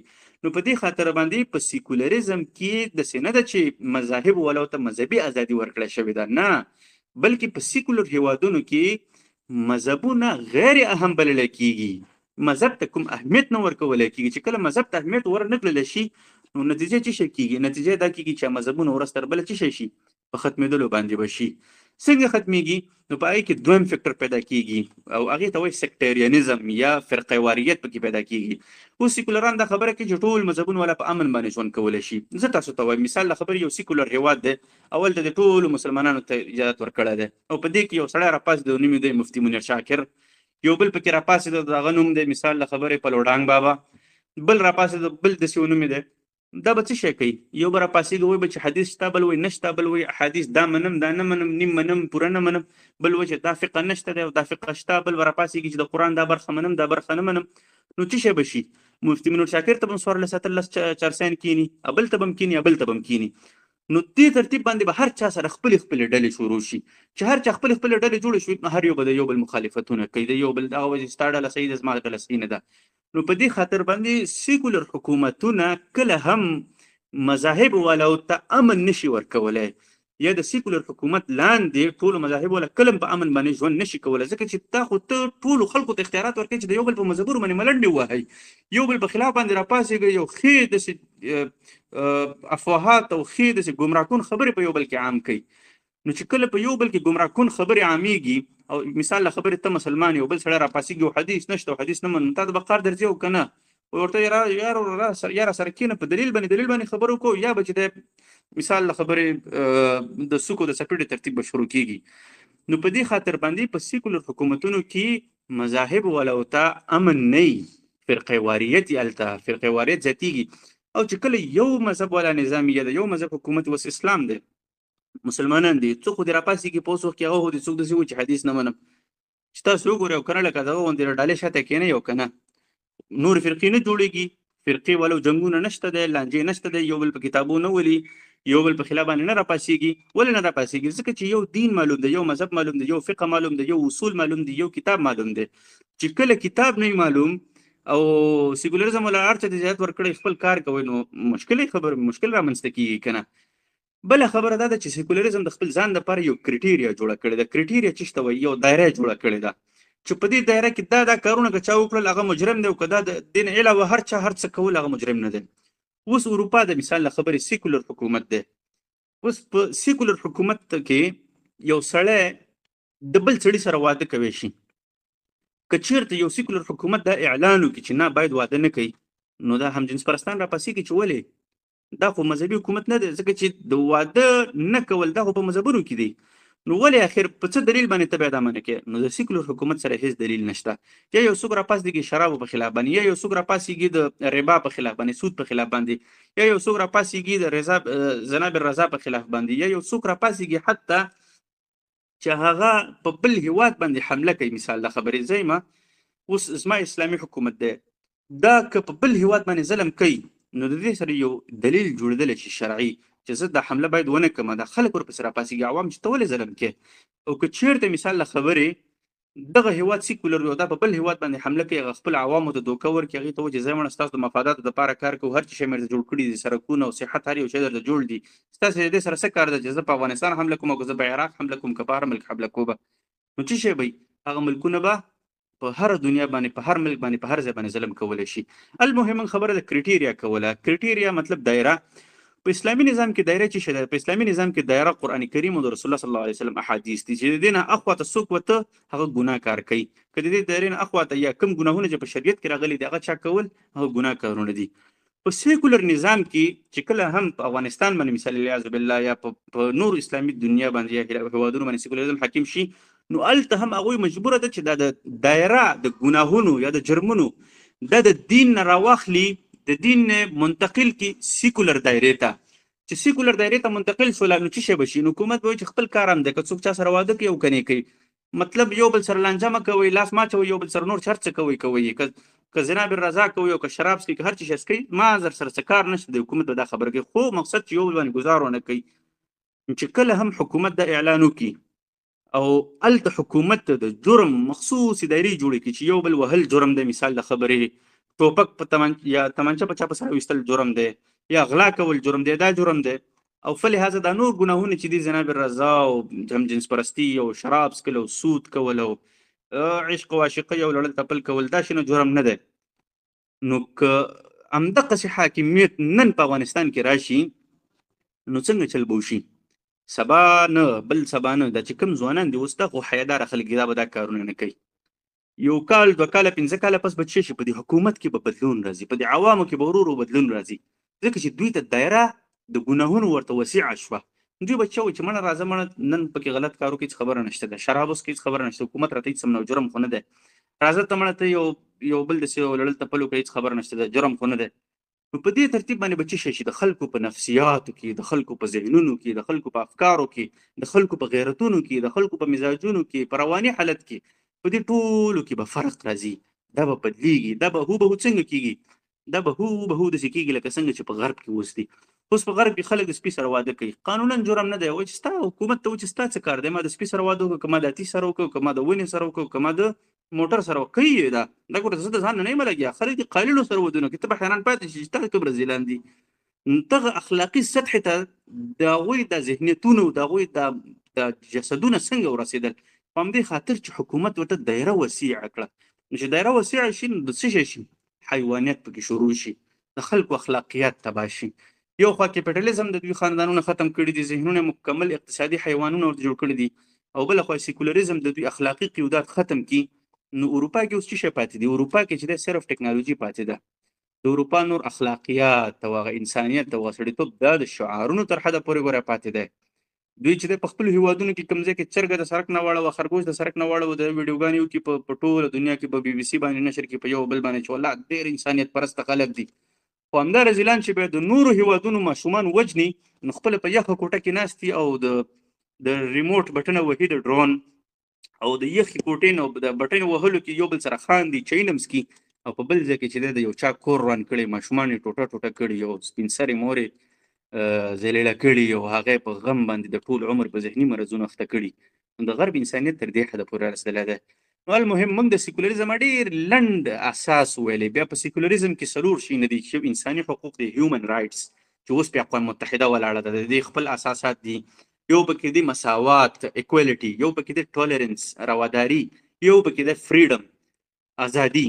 دا څلور واړه بیا خپل خپل اجزا لري، په دې هر یو باندې چې دی بیا بیل بیل یو ساعت یو نیم ساعت خبره کېږي. نو انشاءالله زه به جناب غورځنګ صاحب ته حماد صاحب ته به ووایم چې دغه دپاره بیا روانو وختونو کې د درسونو ترتیب برابر کړي چې موږ سیکولریزم، کیپیټالیزم، کمیونیزم د هر یو شی موږ جدا جدا ووایو. حتی فیمینیزم د ښځو د حقوقو تحریک دغه پکې بیا راپورته شو، ښځو ویله چې موږ د سړو سره مساوي یو، موږ دا یو موږ دا یو. په فیمینیزم کې بیا تقریبا په سوونو اقسام دی، ریډیکل فیمینیزم دی، په دې کې حتی اسلامیک فیمینیزم هم پکې راوتی دی، په دې کې لیبرل فیمینیزم دی، په دې کې مارکسیسټ فیمینیزم دی، په دې کې وایټ فیمینیزم دی، بلیک فیمینیزم دی، مختلف قسمونه دي. د ښځو تحریکونه دي، د هغوی بیا خپل نظریات دي. خو تر دې ځایه پورې ما سره چونکې وخت کم دی او که همداسې لګیا یم 3-4 ساعته په دې باندې نور هم خبرې کېدلی شي. خو المهم موږ په دې خبرو کې دا وویلې، خلاصه بیا زه دا ووایم چې افکار د غرب نه شروع شول. په اروپا کې د عیسایانو حاکمیت شو، عیسایانو په خلکو باندې ظلمونه شروع کړل، نورو مذاهب والا په خلاف شول، ځینې ښه کارونه یې وکړل، مسلمانانو نه علم واړه اروپا ته، او ځینې مثبت کارونه کړل، ځینې منفي کارونه وکړل. منفي کارونو په نتیجه کې مفکرین راپاڅېدل. مفکرین په 2 قسمه وو، یو مصلحین وو چې هغوی د ریفارمیسټ ویل کېږي، ریفارمیشن والا ویل کېږي، او یو چې هغوی د بل طرف ته ملحدین او دغه د رنسانس والا خلک وو چې دوی په سیکولر اساساتو باندې د ټول ژوند اجتماعي چارې ودرول غوښتل. نو دوی بیا په اروپا کې نوي نوي افکار رامنځته کړل، کیپیټالیزم یې رامنځته کړ. د کیپیټالیزم خپل نقصانات موږ تاسې ویلې. همدغه راز بیا د کیپیټالیزم پر رد عمل کې کمونیزم رامنځته شو. د کمونیزم خپل نقصان موږ تاسې ویل. خو بیا چې کله د کمونیزم او د کیپیټالیزم د مسله تر کال 1900 پورې راورسېدله، نو تر دې وختونو پورې به یوازې د ډېرې کمې جګړې یو بل په خلاف باندې کېدلې. مسلمانانو او د غرب چې به کوم مخالفتونه راتلل نو هغه به په جګړو باندې راتلل. خو په کال 1900 کې 1890 کې او 1920 کې، اوس ګورو 1990 کې د لیلیاس هیملټن په نوم باندې یوه ښځه ده، او هغه ډاکټر و، هغه د کلکتې ډاکټر و، هغه راغله د امیر عبدالرحمن خان صاحب کور ته، چکري راغلی و افغانستان ته. لیلیاس هیملټن په پېښور باندې داسې لاړله له کابل ته، او کابل کې چې دلته د امیر عبدالرحمن خان په کور کې وه. هغې د ظالم لور یو ورځ امیر عبدالرحمن خان ته وویل چې ته ولې لمونځونه نه کوې؟ د الله بنده، تا وګوره په دې کور کې خو دا ځینې خلک لمونځونه کوي، ته خو د مسلمانانو امیر یې، ته ولې لمونځ نه کوې؟ هغه ورته وویل چې زه د مسلمانانو خدمت کوم، همدا بس، الله مې په دې بخي، مونځ ته ضرورت نشته. نعوذ بالله دا خبره ورته کړې. خو المهم په هغه وختونو کې تنصیر دپاره کار روان و، نصرانیت دپاره. خو چې کله انټرنیټ راغی، د خلکو افکار تقسیم شول، د خلکو خوراکونه، عنانات، لباسونه، افکار، تحریکونه، خوځښتونه، د یو بل د ژوند چارې او مزاجونه وکتل، نو یو تهذیبي جنګ شروع شو، کلیش اف سیویلایزیشن شروع شو. د تهذیبونو خپلو کې سره تصادم باندې شول. د کال 1900 نه بعد چې دی زمونږ د غرب سره په جګړه کې، حتی په خوراکونو، په لباسونو، په خبرو، په باډي لینګویج، د لباس په رنګونو باندې، د کورونو په جوړولو باندې، د کورونو هغه ساخت برابرولو باندې، په اخلاقیاتو باندې، په ژبو یادولو باندې، په هر فکټر کې چې کوم نوم تاسې اخلئ، حتی اسلام هم هغوی غربي جوړ کړی دی. اسلام هم هغوی غربي جوړ کړی دی. په دغه یو اسلام کې به در سره یو به شین کافر به مستشرق به درته به کینې ورته وایي چې دا تفسیر داسې نه دی، داسې دی. ته ورته خدای دې کور ته باکه، زما خو 1600 کاله کېږي چې مسلمان یم، او ته ما ته نن وایې چې اسلام داسې نه دی او داسې دی. منیر شاکر به پکې راپاڅېږي چې دا خو انکار حدیث دی، او دا حدیث پکې شته او داسې حدیث پکې نشته دی، او تا ته د الله هدایت وکړي. خو دا زرګونو علماو په دې باندې خپل سرونه ورکړي دي، او ته راپاڅېږې دا خبره کوې. دا خو منیر شاکر خو خپله نه لګیا، خو د ده استاد حمیدي دی، او د حمیدي استاد مستشرقین دي، نو مستشرقینو چې څه ویلي دي هغه به یې دې خواته. نو مقصد مې دا دی چې زمونږ د غرب سره مخالفت په هر وړوکي او غټ فکټر کې، په ټولو فکټرونو کې، په تاریخ کې، حتی په ادب کې، په د ادبیات نه دي، د شعر او شاعري په دې کې به چې دی تاسې په واضحه باندې وګورئ چې یو د غرب طرف ته لګیا دی او بل د اسلام طرف ته لګیا دی.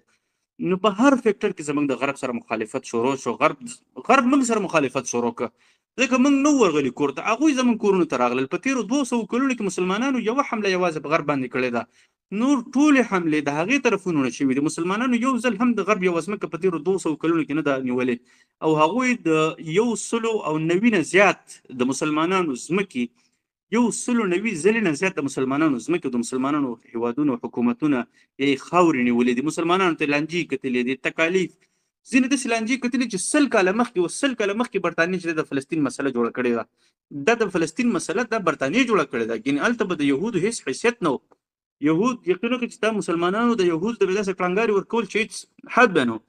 خو چونکې برطانیې د یهودو سره ودرېدله، نو مسله جوړه کړله. 100 کاله نن تېرېږي، 110 کاله تېرېږي، او هلته هغه مسله جوړه ده، او خلک چې دی په عذاب دي او په تکلیف او مشقتونو کې دي.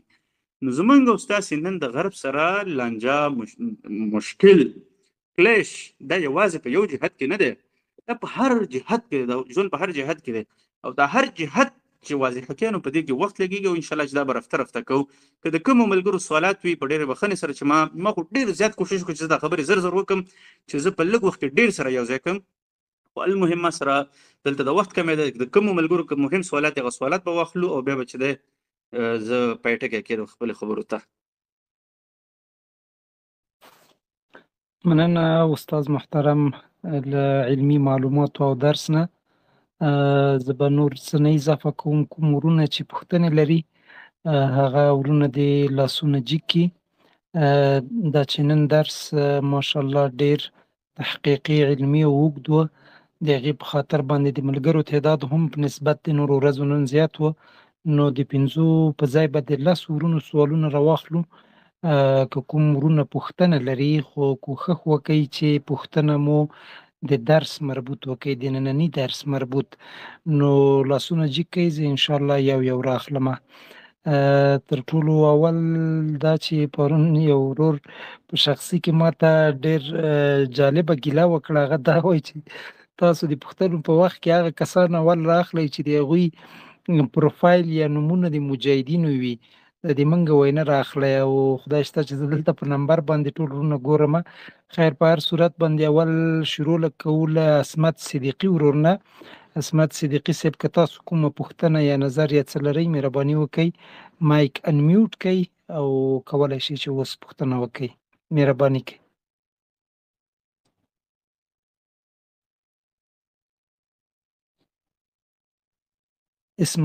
عصمت صدیقي لاس مو جګ کړی دی.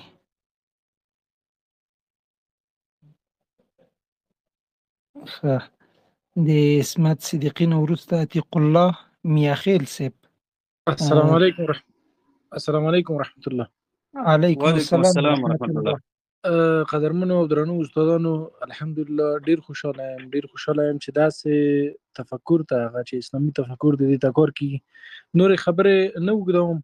په دغه لړۍ باندې ډیر خوشاله یم، ډیر بریا درته غواړم. یعنی په ګډه به ان شاء الله دا کاروان نورم غزوو چې نور ځوانان را سره یو ځای شي. وختنه مې دا له قدرمن استاد څخه ولی موږ تل غرب یادو په سوالو کې، ولی يهوديان نه یادو، ولی دغه کفار نه یادو، ولی دایما مثلا د فکر مسله چې کیږي اگر چې تاسو وویل چې مثلا د فکرونه د غرب څخه منځته راغلل، ولی موږ په ځینو سوالاتو کې ځان د غرب څخه نه مقایسه کوو. مطلب هدف مې دا دی چې موږ تل دا وایو چې غربیان داسې ولی د دې په ځای باندې يهوديان نه کاروو، ولی نصرانیان نه کاروو، ولی بل داسې کوم نومونه ورته اخلو. الله مقدرمن دره محترم ورور داسې ده چې زموږ مخالفت د یو فکري جهت سره ده. اوس ډېر داسې افکار دي چې هغې سره د یهودو هېڅ کار نشته ده، خو هغه د غرب سره اړیکه لري. لکه مثال د خبرې اوس جان لاک د سیکولریزم مشر ده، هغه د عیسایانو کورنۍ نه، خپله یو عیسایي و، خو موږ او تاسې چې دی هغه یادو په حیث د څه شي باندې، موږ او تاسې هغه په حیث د دې یادو چې هغه یو سیکولر دی. نو غرب موږ چې کله هم د یو چا مخالفت کوو، موږ به د هغه جهت مکمل تصویر باید په ذهن کې وساتو چې د هغې مخالفت کوو. لکه مثال د خبرې زه اوس تاسو ته یو مثال درکړم. زموږ ځوانان دي هغه مثال د یو هیواد خلاف دي، مثال ګاونډی هیواد دی یا یو بل هیواد دی. اوس داسې خو نه ده چې دغه هیواد ټول عوامو یا ټول خلک چې دی په هماغه یو فکر باندې دي او دغه زموږ د هیواد مخالفت کوي، خو موږ بیا هم ټول هیواد یادو. وجه څه شی ده؟ هغه وجه دا ده چې هغه فکر هغه منحصر نه ده یوازې یوې ډلې ته. یهود په اروپا کې یو ډېره مختصره ډله ده، نو په دې خاطر باندې د غرب چې زیاتره کوم افکار دي هغه د یهودو نه ماورا دي، چې موږ ته کوم نقصانات را رسولي دي هغې کې عیسایان هم شامل دي او یهود هم پکې شامل دي او نور جهتونه هم پکې شامل دي. نو په دې خاطر موږ یو مجموعي خبره کوو چې په هغې کې یهود او عیسایان او چې کوم مذاهب زموږ طرفونو ته نقصان را رسوي هغه ټول په دې کې شامل دي، موږ هغه ټول په یو ځای باندې یادو. مننه. انشاءالله خپل ځواب به اخیستی. د استاد د خبرو په دوام کې غواړم زه هم یو ټکي ته اشاره وکړم. صدیقي صاحب محترم، غرب هم د اسلام سره د دښمنۍ په تړاو باندې کله چې دا دښمني د خلافتونو، دولتونو یا سیاستونو ترمنځ وي، هغوی مسلمانانو ته د شرق په ټکي باندې اشاره کوي. د دې د ښه وضاحت په خاطر باندې هغه ډله چې د اسلام نه فهم اخیستو د ځان لپاره یې پټولو، هغه خلک چې دوی ته رالیږل شوي هغوی ته مستشرقین وایي، شرق شناسان. یعنی اصلا دلته مسلمانان نه وایي یا د اسلام معلومات نه وایي بلکې شرق یادوي. نو هغوی اسلام منسوبوي شرق ته، او مسلمانان چې غرب د ټولو اسلامي دښمنانو ځاله ده، چې هلته یهود، عیسویت، ایتیزم، الحاد او دې ته ورته نور څومره نظامونه چې دي چې د اسلام دښمنان دي، د غرب د هغوی ځاله ده. د دې په خاطر د فکري جګړې سرچینه هغه غرب یادېږي. خیر ان شاء الله خپل ځواب به مخیستی. اوس وخت ورکوو عتیق الله میاخیل صاحب ته. عتیق الله میاخیل صاحب محترم، زه ستاسو مایک خلاصوم، مهرباني وکړئ مایک مو انمیوټ کړئ که کوم پوښتنه لرئ.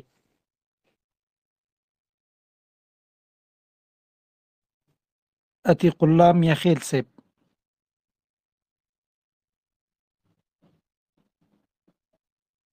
عتیق الله میاخیل صاحب. خیر که د خبرو په دوام کې بیا مایک خلاص شو، کولی شي چې نمبر تاسو واخلئ.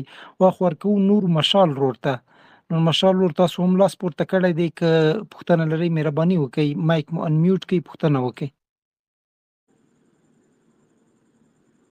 عتیق الله میاخیل صاحب مهرباني وکړئ. السلام علیکم ورحمۃ اللہ وبرکاتہ. علیکم السلام. په لنډه کې د استاد محترم څخه یو پوښتنه لرم، هغه دا چې ولې نن وخت کې اسلامي هیوادونه د غرب تر تاثیر لاندې راغلي دي؟ د دې خلاص جواب به څه وي؟ مننه. داسې ده چې زمونږ ستاسې د مسله دا داسې د یو سړي مسله نه ده. لکه مثال یو سړی دی، هغې تبې مرض دی، ته به ووایې چېرې دا تبې ولې راغلې ده، هغه یو مسله به ته واضحه کړي. خو اوس دلته مسله دا ده چې دا ټوله یو مکمله نړۍ ده، څلور 50 هیوادونه دي. نو په دې کې یو جهت د مسلې نه ده چې دا یوازې په همدې یو مرض بنیاد باندې چې د اسلامي نړۍ د زوال سره مخ دی، د مشکلاتو سره مخ ده، نه، بلکې د دې ډېر مرضونه دي. نو که په دې باندې سړی پوهېږي نو یک خلص په یو ټکي کې نشي یو ځای کېدلی. لکه مثال د خبرې غټ به درته زه ویم چې غټ کم مرضونه دي. غټ مرضونه دا دي چې خپله څه د اسلامي نړۍ غفلت ده، چې په هغې کې د مسلمانانو د حکامو غفلتونه دي، په دې کې د مسلمانانو د عوامو غفلتونه دي، او همدغه راز یو د اروپا چې دی هغه قوت ترلاسه کول دي، ساینسي پرمختګونه دي، د مسلمانانو علمي کمزورۍ دي، همدغه راز د مسلمانانو په هیوادونو کې د غرب له لوري ګوتې وهل دي یا په مسلمانانو باندې حملې کول دي. لکه څنګه چې سیمیول هنټینګټن په خپل کتاب کې د کلیش اف سیویلایزیشن کې دا خبره کوي، نه پوهېږم چې 4 نمبر باندې صفحه ده که 8 نمبر باندې صفحه ده، هغه وایي چې غرب په اسلامي هیوادونو باندې 200 ځلینه زیاته حمله کړې ده په دې تېرو څو کلونو کې، او مسلمانانو یوازې یو ځل کړې ده. یا په حکومتي لحاظ سره مسلمانانو یوه حمله هم نه ده کړې، هغه هم یو شخص یوازې کړې ده. نور مسلمانانو یوه حمله هم نه ده کړې په غرب باندې په تېرو 200 کلونو کې، او غرب له لورې په سوونو باندې شوي دي. نو یو علت دا کېدلی شي، یو علت چې دی هغه د مسلمانانو له لوري چې د جهاد پرېښودل دي، چې کله هم مسلمانانو جهاد ته شا کړې ده نو غرب مشکلاتو سره د غرب له طرفه مشکلاتو سره مخ شوی دی. یا مثال له خبرې مسلمانانو کې اتفاق او اتحاد نشته دی. اوس په اروپا کې یهود او عیسایان 1900 کاله خپلو کې سره د یو بل مخالفینو جنګونه کول، یو بل سره وژل. خو اوس ته وګوره چې یهود او عیسایان چې دلته په اسرائیلو کې په یهودو باندې لږ غونتې چا یو پلته یا یو تیږه نه دغه کړي، د هغې طرف نه ورته د امریکا بیړۍ د برطانیې څو بیړۍ را رسېدلي دي اوس، چې یوازې دا اوس په سیاسي حالاتو کې د امریکا د مسلسل بیړۍ او طیارې یو څو سوه اډې ګرد چاپېره جوړې کړي دي یوازې او یوازې د خپل یو یهودي دوست لپاره چې 1900 کاله دښمن پاتې شوی دی. دا د هغوی اتفاق دی. په ټول اروپا کې، اروپا ته ته دننه وځه په شنګن ویزه باندې یا په هره ویزه باندې ته اروپا ته لاړ شه، یو بل بل ملک ته ځه، ته د بیخي اندازه نه کېږي چې ما بل ملک بدل کړی دی. او په اسلامي هیوادونو کې ته وګوره چې ذلیله کېږي، به ستړی کېږي، به ستومانه کېږي، به سپین سرې به د یو بل دروازې ته ناست دي، خو د یو بل سره هغه اتفاق او اتحاد او یووالی نشته دی. نو په دې خاطر باندې اسلامي نړۍ چې ده ډېر داسې مشکلات لري. یو مشکل نه دی چې هغه سړی و چې یوازې همدا یو مشکل دی. نو اتفاق او اتحاد هم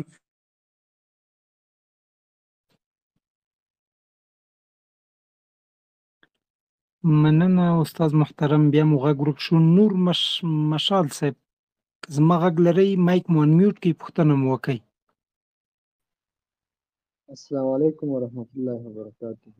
علیکم السلام. او جوهري صاحب ته دوه که څه هم پوښتنه مې د موضوع دغه نه ده، مربوط نه ده، صرف یو غوښتنه لرم چې کله جوهري صاحب کومه موضوع باندې خبرې کوي نو دا پکې ځینې انګلیسي لغاتونه استعمالوي. صرف دغه غوښتنه مې وه چې جوهري صاحب نه چې دغه انګلیسي لغاتونه ځینې موږ پرې نه پوهېږو که نه هغې نه مقصد نه شو اخیستی. دغه غوښتنه مې وه چې دغه انګلیسي لغاتونه باید استعمال نه شي پښتو کې چې تر څو موږ صحیح مقصد د موضوع نه واخلو. مننه نور مشال صاحب محترم، زما هم زړه و د درس په جریان کې دې نقطې ته زما فکر واوښتو، نو د دې ښه حل لاره دا ده چې دغه درس چې کوم ریکارډ شوی دی نشروي بیا له سره الله دې وکړي چې د درس په منځ کې مو نوټ نیولی وي که نه مو وي نیولی درس بیا ځلې واورئ په کوم انګلیسي ټکي جملې باندې نه یاستئ پوه شوي هغه ماته یا عمر افغان صاحب ته ورولېږئ، موږ به له استاد محترم نه پوښتنه وکړو هغه به یې ځواب درته درکړي. کله کله اکثره تعریفونه یا اکثره نومونه یا اکثره جملات داسې وي چې په مطالعه کې له انګلیسي کتابونو راخیستل شوي وي او ژبه هم په همغه روانه وي، نو په اسانۍ ټوله په روانه پښتو کې نه ویل کېږي، نو هغه مشکل به انشاءالله حل کړي. جوهري صاحب په بښنې سره دا ځواب ما ورته ورکړو. ښه مو وکړل. زما اواز اوس درځي؟ نه پوهېږم چې دا څه مشکل ده چې دا اواز ما بندېږي. اوس مو ځواب شته، غږ مو شته. ښه، بل کوم ملګری سوال کوي، پوښتنې لري؟ مننه نور مشال صاحب. راځو جوهري صاحب نه مې صرف دا غوښتنه وه چې اکثره موضوعګانو کې دا موږ مهرباني کې پوښتنه وکړئ محترم ورور. نور مشال صاحب. او دا غوښتنه خیر بل ورور ته به وخت ورکو، بیا هم همغه پخوانی خبر که کوم پوښتنه وي انشاءالله ما ترې راولېږئ، زه له استاد محترم نه کومه. بل ورور ته به وخت ورکو. یو ورور و دلته په نامه دی فرهاد ورور، مهرباني وکړئ که کوم پوښتنه لرئ مایک مو انمیوټ کړئ. ورونو ډېر لاسونه پورته کړي دي، زه کوشش کوم په نمبر یو راواخلم. فرهاد صاحب محترم که کوم پوښتنه لرئ مهرباني وکړئ مایک انمیوټ کړئ.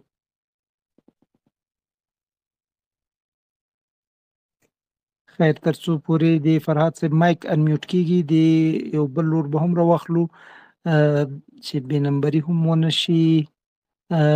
اسد متوکل صاحب محترم مایک انمیوټ کړئ که کومه پوښتنه لرئ. ډیر زیات د قدر وړ محترم متوکل صاحب لاس مو جګ کړی و، راپورته مې کړی چې خطایي کې هم لاس جګ شوی و که نه. تاسو دواړو ورونو کې که هر یو مایک خلاصولی شو نو پوښتنه مو وکړئ، انشاءالله موږ به بیا بل ورور تر هغې نه راخلو. فرهاد ورور که کومه پوښتنه لرئ مهرباني وکړئ مایک انمیوټ کړئ. ترڅنګ جوهر افغان صاحب محترم که کومه پوښتنه لرئ مایک انمیوټ کړئ مهرباني وکړئ. السلام علیکم ورحمة الله وبرکاته. وعلیکم السلام ورحمة الله وبرکاته. د محترم جوهري صاحب نه مې پوښتنه دا ده چې د یو مسلمان ځوان لپاره د غرب پیژندنه یا د غربي افکارو پیژندنه څومره مهمه ده؟ او دوهمه پوښتنه دا چې ولې تر اوسه د افغانستان په نصاب کې د غرب پیژندنې په نوم کوم مضمون نشته؟ داسې ده چې محترم ورور الله دې ستاسو په عمر کې برکت واچوي. غرب پیژندنه خو دومره مهمه ده لکه څومره چې ژوند کول مهم دي، ځکه که نن او سبا خو همدغه غرب دی او دغه اثرات دي او افکار دي هغه به زموږ او ستاسې تر کورونو پورې رارسیږي. بیا به الله مه کړه چې لکه د ترکیې غوندې چې 200 کاله پکې د مسلمانانو حاکمیت او بیا به پلرونو ژړلي او په کور کې به چې د لوریانو اسلامي لباس نشو کولی، زمونو به شریعت مطابق ژوند نشو تیرولی. نو که چېرته غرب مطالعه نشي نو دغه حالاتو سره چې د اسلامي نړۍ زموږ او ستاسې هیوادونه خلک مخ کېدلی شي ورسره. نو دا یو حیاتي ضرورت دی د ژوند دپاره، د دین باندې د وقار دپاره، په دین باندې د عمل کول دپاره د غرب پیژندل خو ضروري دی، یو خبره.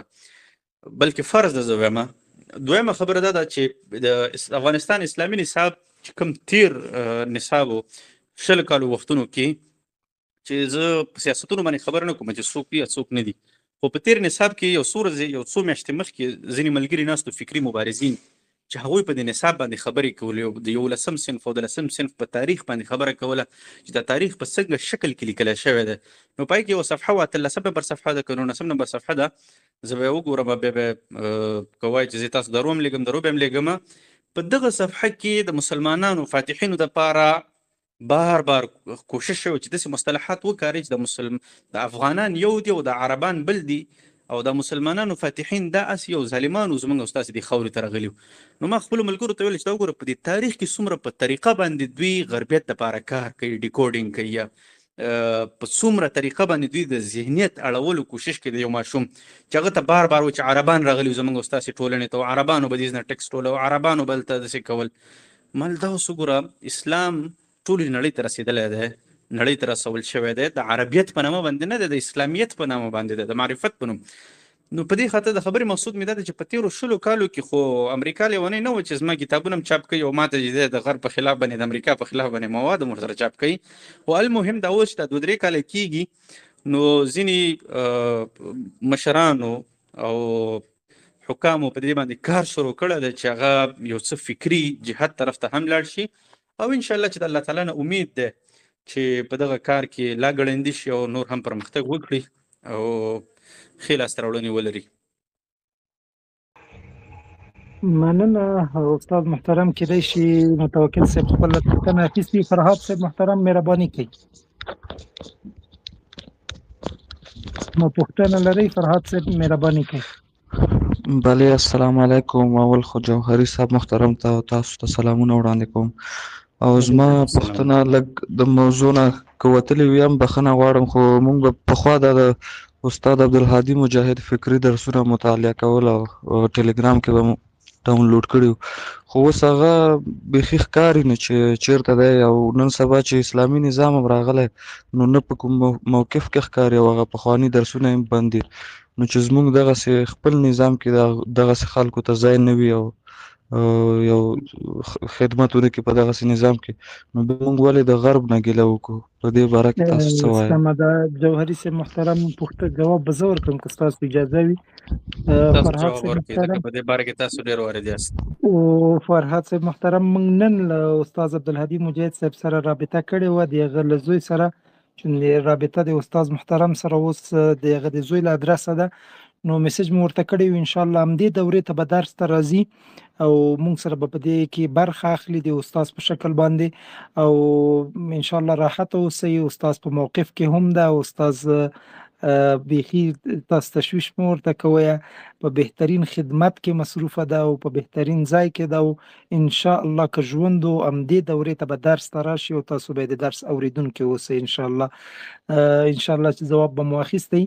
اوس ورونه ډیر زیات دي، تاریخ پوه شفق، نصر الله وصال، عباد زاهد، عدل خیل شینواری، یوسف علاوی، ریحان، رومان حمدوان، بینوا احمد، سید عبدالله روان. زه دې کې داسې ورونه ګورم چې لږ جالب سوالونه وکړي، په دې کې یو دوه مې په نښه کړي و، نه پوهېږم چې ووتل که څنګه. یو ځل بیا به یې له سره وګورم. شفق صاحب راواخلئ، تاریخ پوه شفق صاحب، د ده نوم ډېر جالبه دی. ښه، پرون مې هم راخیستی و. شفق صاحب مهرباني وکړئ، مایک مو انمیوټ کړئ، پوښتنه لرئ مهرباني کړئ. السلام علیکم. تر هر څه دمخه تاسو ټولو ته ځانګړي سلامونه په خاص ډول استاد جوهري صاحب ته. جوهري صاحب نورو ځوانانو او ملګرو هم پوښتنې وکړې، زه یوه لنډه پوښتنه لرم. تاسو د امریکا د کشف په باره کې یادونه وکړله، کله چې په 1442 زیږدیز کال کې کرسټین کولمب امریکا کشف کوله، نو په هغه وخت کې د امریکا دغه اوسیدونکي چې وو هغوی د انساني ژوند څخه ډیر لیرې وه، یعنې په انساني ژوند کې دخیل نه وله. ستاسو په اصطلاح باندې په ځنګله کې اوسېدل.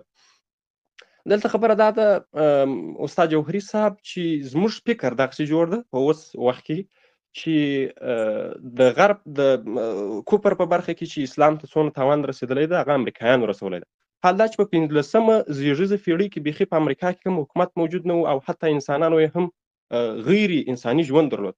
دلته پوښتنه زما سره دا پیدا کېږي چې کوم حال چې اروپایان ولاړو و امریکا ته، نو خو په لومړي سر کې دغه څنګه چې تاسو یادونه وکړله دغه غربي فکر هم د اروپا څخه راشروع دی، خو اوس عصر کې اسلام ته تر ټولو ډیر زیان امریکایانو اړولی دی. اوس که دا زموږ د کلیوالو خلکو ذهنونه خو داسې جوړ دي که پوښتنه ځینې وکړي چې اسلام ته ډیر زیات زیان چا اړولی دی، نو دوی په جواب کې داسې درته وایي چې امریکایانو اړولی دی، ځکه امریکایان په اوس وخت کې قوي طاقت لري د ټکنالوژي له پلوه دغه راز د علم له پلوه او هغوی په فکري جګړه کې ډېر پرمختللي دي د نور ملتونو غوندې.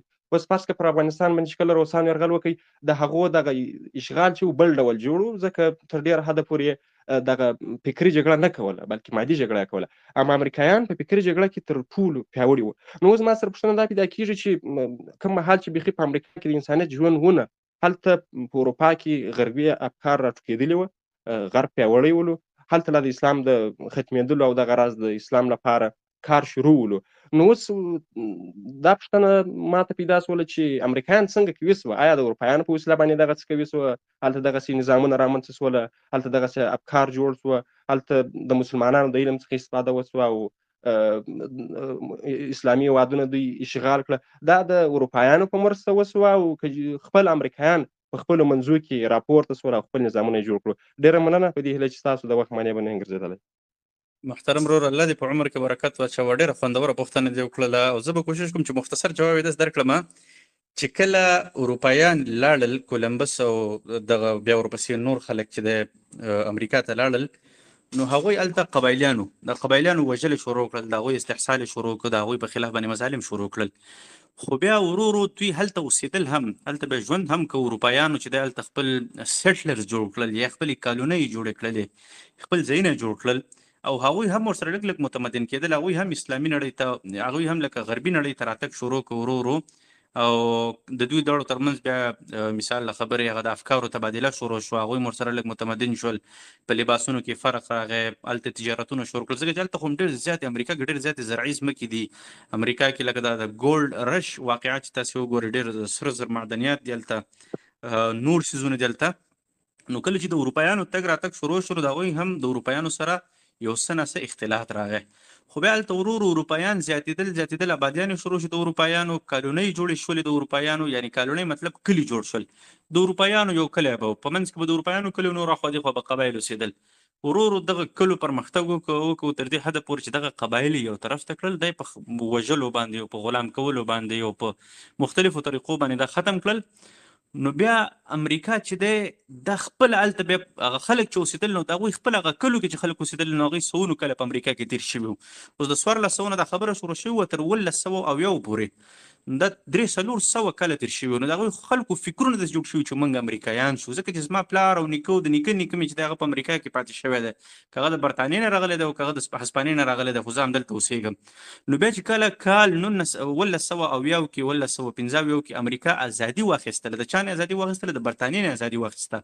ځکه برطانیې چې څنګه د امریکا په ځمکه باندې قدم ایښی دی، هسپانیې د هغې نه پس ورپسې برطانیه ورغلله، بیا امریکا د برطانیې په خلاف باندې د امریکا چې کوم عوام دي هغوی د برطانیویانو په خلاف باندې راپاڅېدل، جنګونه وکړل، ازادي ترلاسه کړله.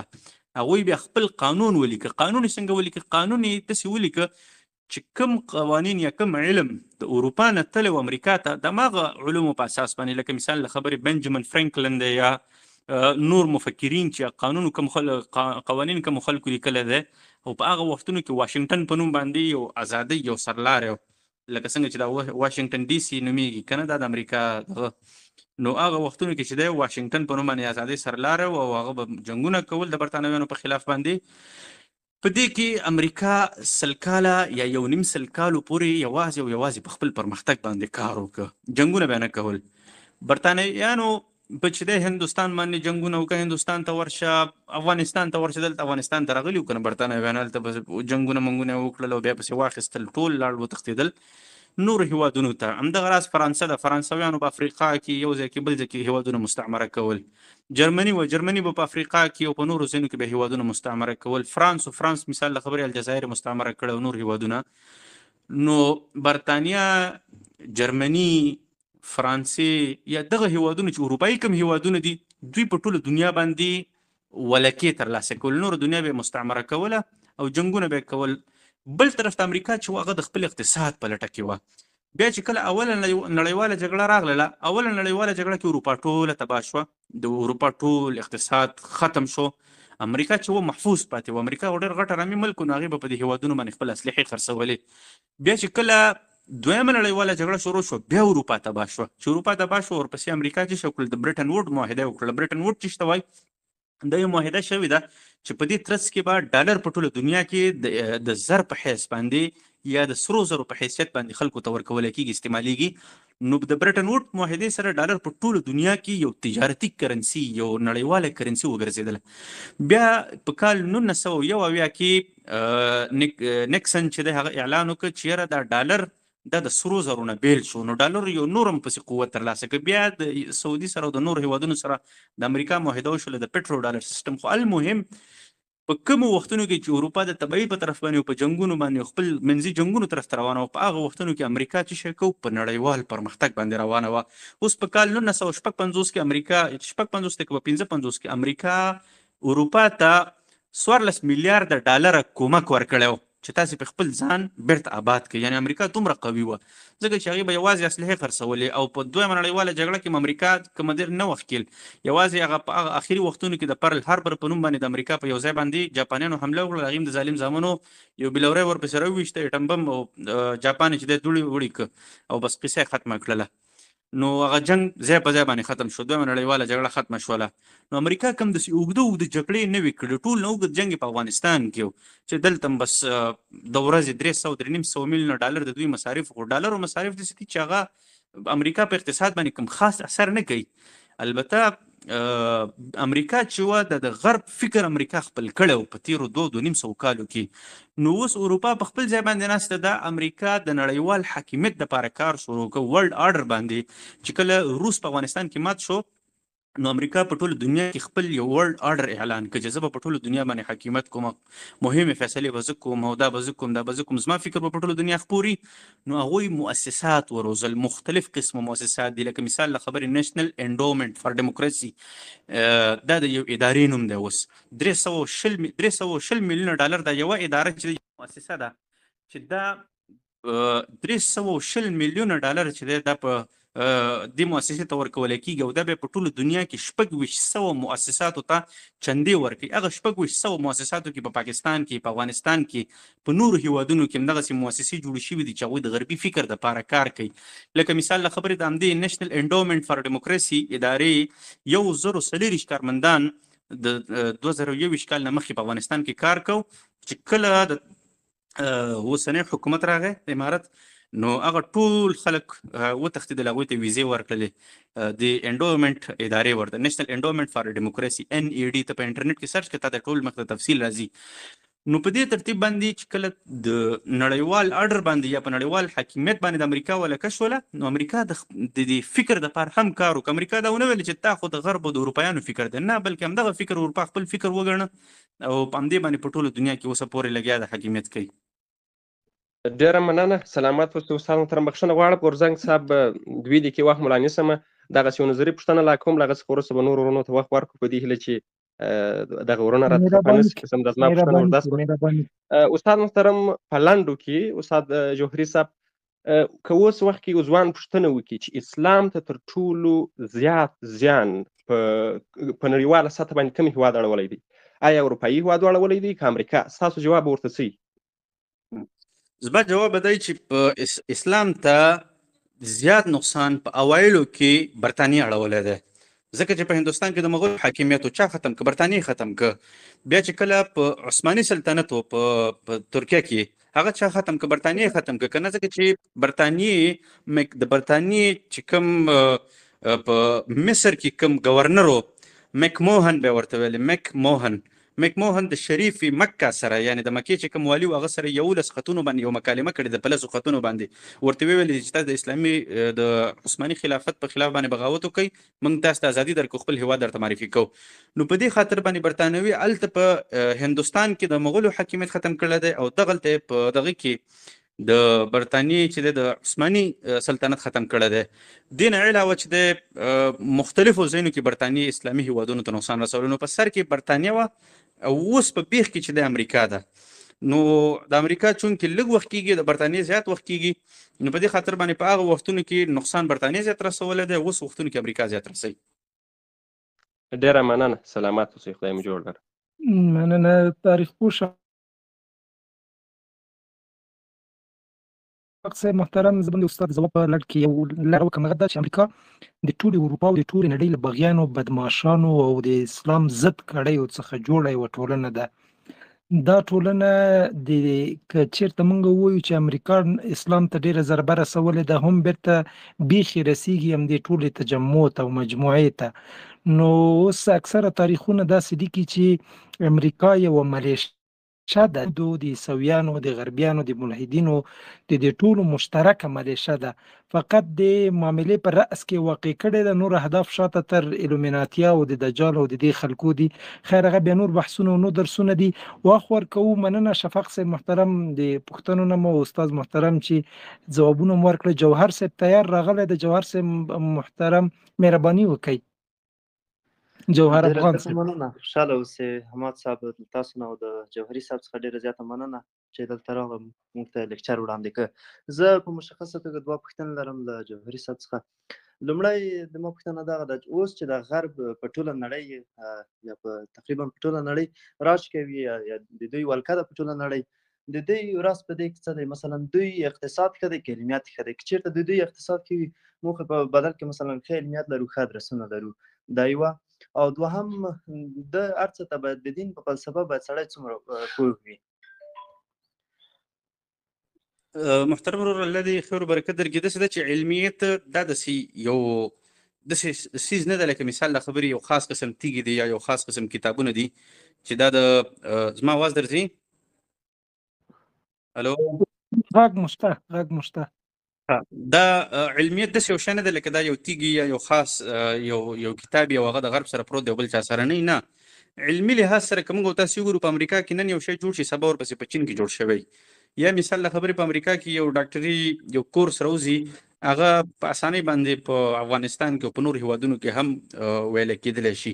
البته یو شی دی چې هلته امریکا کې تحقیق ډېر د هغوی اقتصاد ښه دی، نو هغوی تحقیق هم ورپسې زیات کولی شي. لکه مثال د خبرې یو ماشین د یوازې هیډرون کولایډر په نوم باندې، اوس دغه ماشین باندې په میلیارډونو ډالر خرچ راځي. د افغانستان ټوله بودیجې نه زیات چې دی یوازې په همدغه ماشین باندې مصرف راځي. اوس موږ سره دونه خرچه اقتصاد نشته دی، نو ځکه موږ پرمختګ هم نشو کولی دونه. هغوی چې د تیارې جوړوي په میلیارډونو ډالر، په میلیونو ډالر باندې هغوی تیارې جوړولی شي، اقتصاد یې ښه دی. او دغه اقتصاد چې د هغوی ټول دنیا په مرۍ باندې پښه ایښې ده، هر ځای کې ډالر اجباري کړی دی. ته د افغانستان نه 15 کیلو بادام هم بل هېواد ته په تجارت باندې لیږي، ته به ورته ټیټې کې. نو په دې خاطر باندې د امریکا یا د غرب اقتصاد ښه دی، نو ځکه هغوی علمي پرمختګ ورپسې زیات کولی شي، تجربات زیات کولی شي، ساینټیفیک پرمختګ زیات کولی شي. او په همدې ترتیب باندې بیا هغوی چې دی همدغه علمي پرمختګ د هغوی د قوت سبب شي او هغوی کوي.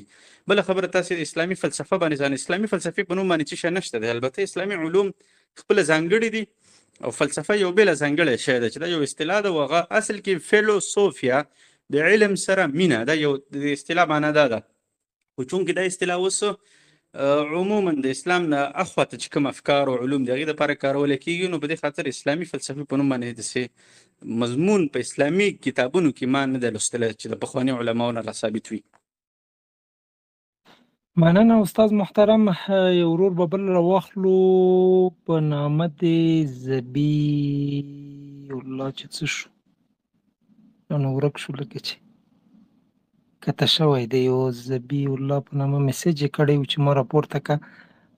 خیر اوس به یو بل ورور راواخلو په نامه د عبدالربیع حقمل صاحب هم کته شوی د مخکې د سوال په ځای کې و. بس انشاءالله پوښتنې به همدومره نن بس وي استاد محترم. په لسو یې هم تعداد واوښتو، یو ځل بیا هم وایو که کوم ورونه پاتې وي خفه کېږئ مه، پوښتنې وخت دی. محبت مخکش صاحب د یو ملګری دی ډېر وخت نه لاس پورته کړی، که دا راواخلئ در سره اخري.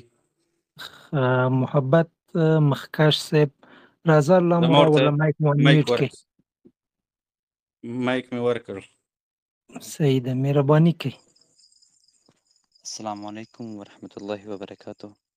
وعلیکم السلام ورحمت الله. خاص طور زما جوهري صاحب ته چې مبارک غږ یې موږ واورېد او په لایو بڼه، همداشان غورځنګ صاحب ته او سلامونه بیا هم. خدای دې وکړي ټول راته وعلیکم السلام ورحمت الله. بخیر وي، وخت مو نه ضایع کوم. خو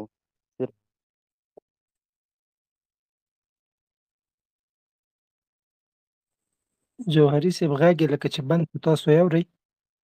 زه نه اورم، نه پوهېږم څه وجه ده، انټرنېټ ورسره کېدای شي مشکل پیدا کړي. مخکښ صاحب غږ مو بنده. کار اوس کی اوس کار کی هو اوس کار غږ کوي، شته. مهرباني وکړئ. ښه. نو زما دا غوښتنه وه چې یا پوښتنه چې موږ څنګه وکولی شو چې د غرب سره مبارزه وکړو او اوسني نصاب باندې لږ مختصر وغږېږو نو ډېر به ښه چې څنګه موږ فکري جګړه یا فکري جوړښت ورمخته کړو او په فکري جوړښت باندې کار وکړو چې موږ د غرب سره مبارزه وکړو، غربان مې وپېژنو او خپل اهداف وپېژنو او خپل اتفاق وپېژنو. د دې دپاره که تاسو لږ څه مختصر وغږېږئ نو ډېر به ښه وي. یو بل ملګری چې قاري صاحب زمونږ یو ملګری دی صافی صاحب، هغه مې مایک ورته خلاص کړ، هغه به هم سوال وکړي. د ده ملګري زه مختصر جواب کوم چې ګوره دا فکري جګړه یا فکري کار چې دی دا په یو مجال کې نشي کېدلی، دا په مختلفو مجالونو کې دا به عموما کوشش به زیات دا کوي چې دا به په علمي مجال کې کوي. نخبه خلک علمي خلکو فکرونه به جوړه، مکتبونو مطابق به کې، د پوهنتونونو په سویه باندې به دا کې، که د خپلو ملګرو له ساته ملګري در سره د هغوی سره به چې دی ته مجالس کې. البته د دې دپاره مهم څیز دا دی چې ته مطالعه وکړې. که تا سره مطالعه نه وي موجوده ته خلکو ته نشي ویلی، تا سره به یوازې د اسلام دپاره د کار کولو احساس وي خو لاره به در سره نه وي. نو په دې خاطر باندې مطالعه یا فکر یا فهم پوهه دا په فکري مبارزه کې اولنی شرط دی. اولنی شروطو کې چې دی لکه احساس چې تا سره او مطالعه در سره موجود دی، نو بیا ته د لیکنو په ذریعه هم کولی شي، د رسنیو په ذریعه هم کولی شي، د ویډیو په ذریعه هم کولی شي، د کتابونو په ذریعه هم کولی شي، اخبارونو په ذریعه هم کولی شي. چې کله یو ځل ته پوهه او یا علم ترلاسه کړي تا ته بیا ډېرې لارې الله تعالی خلاصوي. خو اولنی شرط دا ده چې شروع به ته د مطالعې نه کوې. د مطالعې نه بغیر ناممکنه ده. هېڅکله هم یو انسان ښه مبارز نشي جوړېدلی چې هغه د قوي مطالعه ونه لري، تر څو چې سر نه یې په درد کړی، تر څو یې ځان نه یې خوړلی. دا چې کوم خلک تاسې د فکري مبارزې په مجال کې ګورئ، په دې ټولو کې دا یوه خبره مشترکه ده. جناب عبدالعظیم مجاهد صاحب سره یو ملاقات شوی و، جناب غورزنګ صاحب په توسط باندې، نو هغه چې کومې خبرې وکړلې ما ته اندازه وشوله چې دا سړی ډېره ژوره مطالعه لري. نو هر فکري مبارز که هغه په افغانستان کې او که په عربي نړۍ کې او که په هر ځای کې، لازمي خبره ورته دا ده چې هغه به ژوره مطالعه کوي او د هغې نه پاس د فکري مبارزې سفر شروع کولی شي. بل قاري صاحب تاسې مایک خلاص کړئ. صافی صاحب. السلام علیکم ورحمت الله وبرکاتو. جوهري صاحب تاسو ته او غورزنګ صاحب ته رب العالمین دې ستاسو جهود قبول کړي چې موږ هم د خپلو معلوماتو برخمن کړل.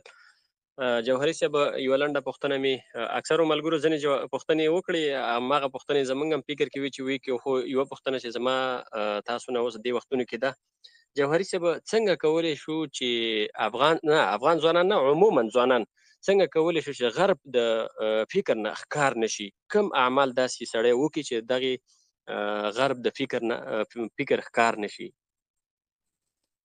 داسې دی چې ګوره اوس وختونو کې، پخوا وختونو کې دا خبره ممکنه وه او اسانه هم وه، ځکه چې پخوا وختونو کې به رسنۍ نه وې، پخوا وختونو کې به د هر چا جیب کې موبایل نه و، نو د بهرنیو جرایدو بندېدل یا رسالو یا د بهرنیو اخبارونو بندېدل به بس اسانه، یو حکومت به بند کړل، نور به د بل هېواد نه فکر نشو را منتقل کېدلی. البته په اوس وختونو کې یو خو دا ده چې دا ټولې رسنۍ مکمل بندې شي، ختم شي، دا یوه لاره ده او دا ناممکنه ده. نو په دې خاطر باندې بس د دې بله واحده لاره موږ سره دا پاتې ده چې موږ به دفاعي کار به هم کوو او اقدامي به هم ورسره کوو. که مثال یو ځوانه پورې الحادي فکر یا غربي فکر را رسیږي، نو موږ باید دومره اکټیو واوسیږو، موږ باید دومره باصلاحیت او دومره باید قوي واوسیږو، ویښ واوسیږو چې هغه ته غربي افکار چې تر څو را رسیږي چې موږ ورته اسلامي فکر ورکړو، یا که ورته هغه افکار را رسېدلي چې موږ ورپسې مستقیما د هغه شبهات ځواب کړو، اسلامي فکر دپاره کار وکړو، نو موږ سره د فایټ نه بغیر، د جنګ نه بغیر، د فکري مبارزې نه، د فکري جګړې نه بغیر بله لاره موږ سره نشته ده. ځکه هر چا ژبه پورې موبایل رسېدلی ده او هغه په مختلفو شکلونو باندې غربي فکر ورته را رسېدلی شي او دې نه پس به هم را رسېږي. اوس خو لکه څنګه چې اوس ایران وګوره، ایران کې چې ډېر چینلونه دي چې هغه حکومت بند کړي دي، خو د ایران دپاره په اروپا کې په سلګونو چینلونه خلاص شوي دي چې په هغې باندې اوس هر فلم چې د امریکا راشي هغه په 15 ورځ باندې چې دی فارسي ژبې ته هغه ژباړلی شوی، هر ترکي سیریل چې راځي ټولو نه اول چې دغه ایرانۍ ژبې ته ژباړلی شوی، یا هر ډرامه چې راځي، هر فحش فلم چې هغه ایراني ژبې ته زر ژباړل کېږي. بیا هلته ځینې ډایرکټران دي چې هغه د ایران دي خو اوسیږي په اروپا کې، لکه پخمل باف دی یا نور دي، چې هغوی د ایران د فکر دپاره د غرب د فکر دپاره په ایراني ژبه کې کار کوي. نو اوس وختونو کې خو ایران حکومت چې دی هغه به یو څه چینلونه بند کړي، خو هغه نشي کولی چې دغه ټولو په خلاف باندې بندیز ولګوي، ځکه خلک ټلګرام استعمالوي، وی پی ان استعمالوي، ځان ورسوي هغه ځای پورې. خو بیا هم هلته حکومت چې د فکري کار نه کوي. خو که اوس وخت کې موږ تاسو وګورو، اوس مسلسل لګیا دي اروپایان غربیان لګیا دي چې نوي نوي ټي ویان جوړ کړي په پښتو ژبه کې. څونه وخت مخکې د بولان په نوم باندې ټي وي جوړ شو، نور داسې صفحات جوړ کړي، چینلونه جوړ کړي چې په هغې کې مسلسل د غربیت دپاره کار کوي. نو یو موږ سره دا علاج دی چې د ټول هېواد د ځوانانو موبایل نه واخلو، او یو دا خو ناممکنه دی، او یو دا علاج دی چې موږ تاسې دومره دفاعي او قوي کار وکړو چې شبهه د ځوان ذهن ته راځي، یا یوه لیکنه یا یوه فکري فتنه مغالطه د ځوان ذهن ته راځي یا مخې ته راځي، چې موږ او تاسې د هغې جواب کړي او موږ او تاسې د هغې دفاع کړي. نو دغه واحده لاره ده. جزاک الله خیر، بارک الله فیک. مننه استاد محترم. تقریبا نن مو درس فکس 2 ساعت دوام وکړلو. ډیر د خوښۍ ځای دا دی چې الحمدلله په اوس وخت کې 2 دقیقې کلیپ هم څوک نه ګوري، خو دا چې 2 ساعته موږ سره په سلګونو ملګري پاتې کیږي، نو دا موږ ته یو مثبت امید راکوي الحمدلله. په هر صورت له اولې دقیقې مې درس په ریکارډ کې اچولی، درس هم ډېر اوږد شولو. هغه ورونه چې له مخکې ګوتې پورته کړې وې، احمدي لوګروال صاحب، احسان الدین ساحل صاحب، ثناء الله اظهر صاحب، او دا پاتې نور څومره ورونه چې دي، له ټولو قوي بښنه غواړو. موږ مو د دې برخې قرضدار شو، انشاءالله بل وخت به تاسو اول راخلو. نور که بیا هم کومه پوښتنه مهمه لرئ موږ ته یا مستقیم استاد محترم ته هم په ټلګرام کې کولی شئ، عمر افغان صاحب ته هم کولی شئ. نو د فی الحال لپاره درس به پای ته ورسو استاد محترم، که ستاسو خوښه وي، ځکه ریکارډ هم ډېر اوږد. الله مو خوشحاله و آباد لره. ما خو چونکې په درس کې ځینې داسې مصطلحات د طنز یا د خوش اسلوبۍ په دې خاطر استعمالول چې په تاسې باندې دا درس بوج نشي، په ډېره عوامي ژبه په عوامي شکل کې د غربي مصطلحاتو نه بغیر او عام فهم انداز باندې ما ستاسې مخې ته وړاندې کړل. کیدای شي ما نه پکې خطا وي شوي، زه د هغې بښنه غواړم او ډېره زیاته مننه کوم ستاسې د راتګ. انشاءالله که ژوند نو پر روانو درسونو کې به سره یو بل سره انشاءالله مجلس کوو. واخر دعوانا الحمدلله رب العالمین. انشاءالله. الله مو مل شه، ښه شپه ولرئ، ښه وخت ولرئ. اخیره کې فقط یوه نقطه اضافه کوم، اول د ریکارډ بندومه، سټاپ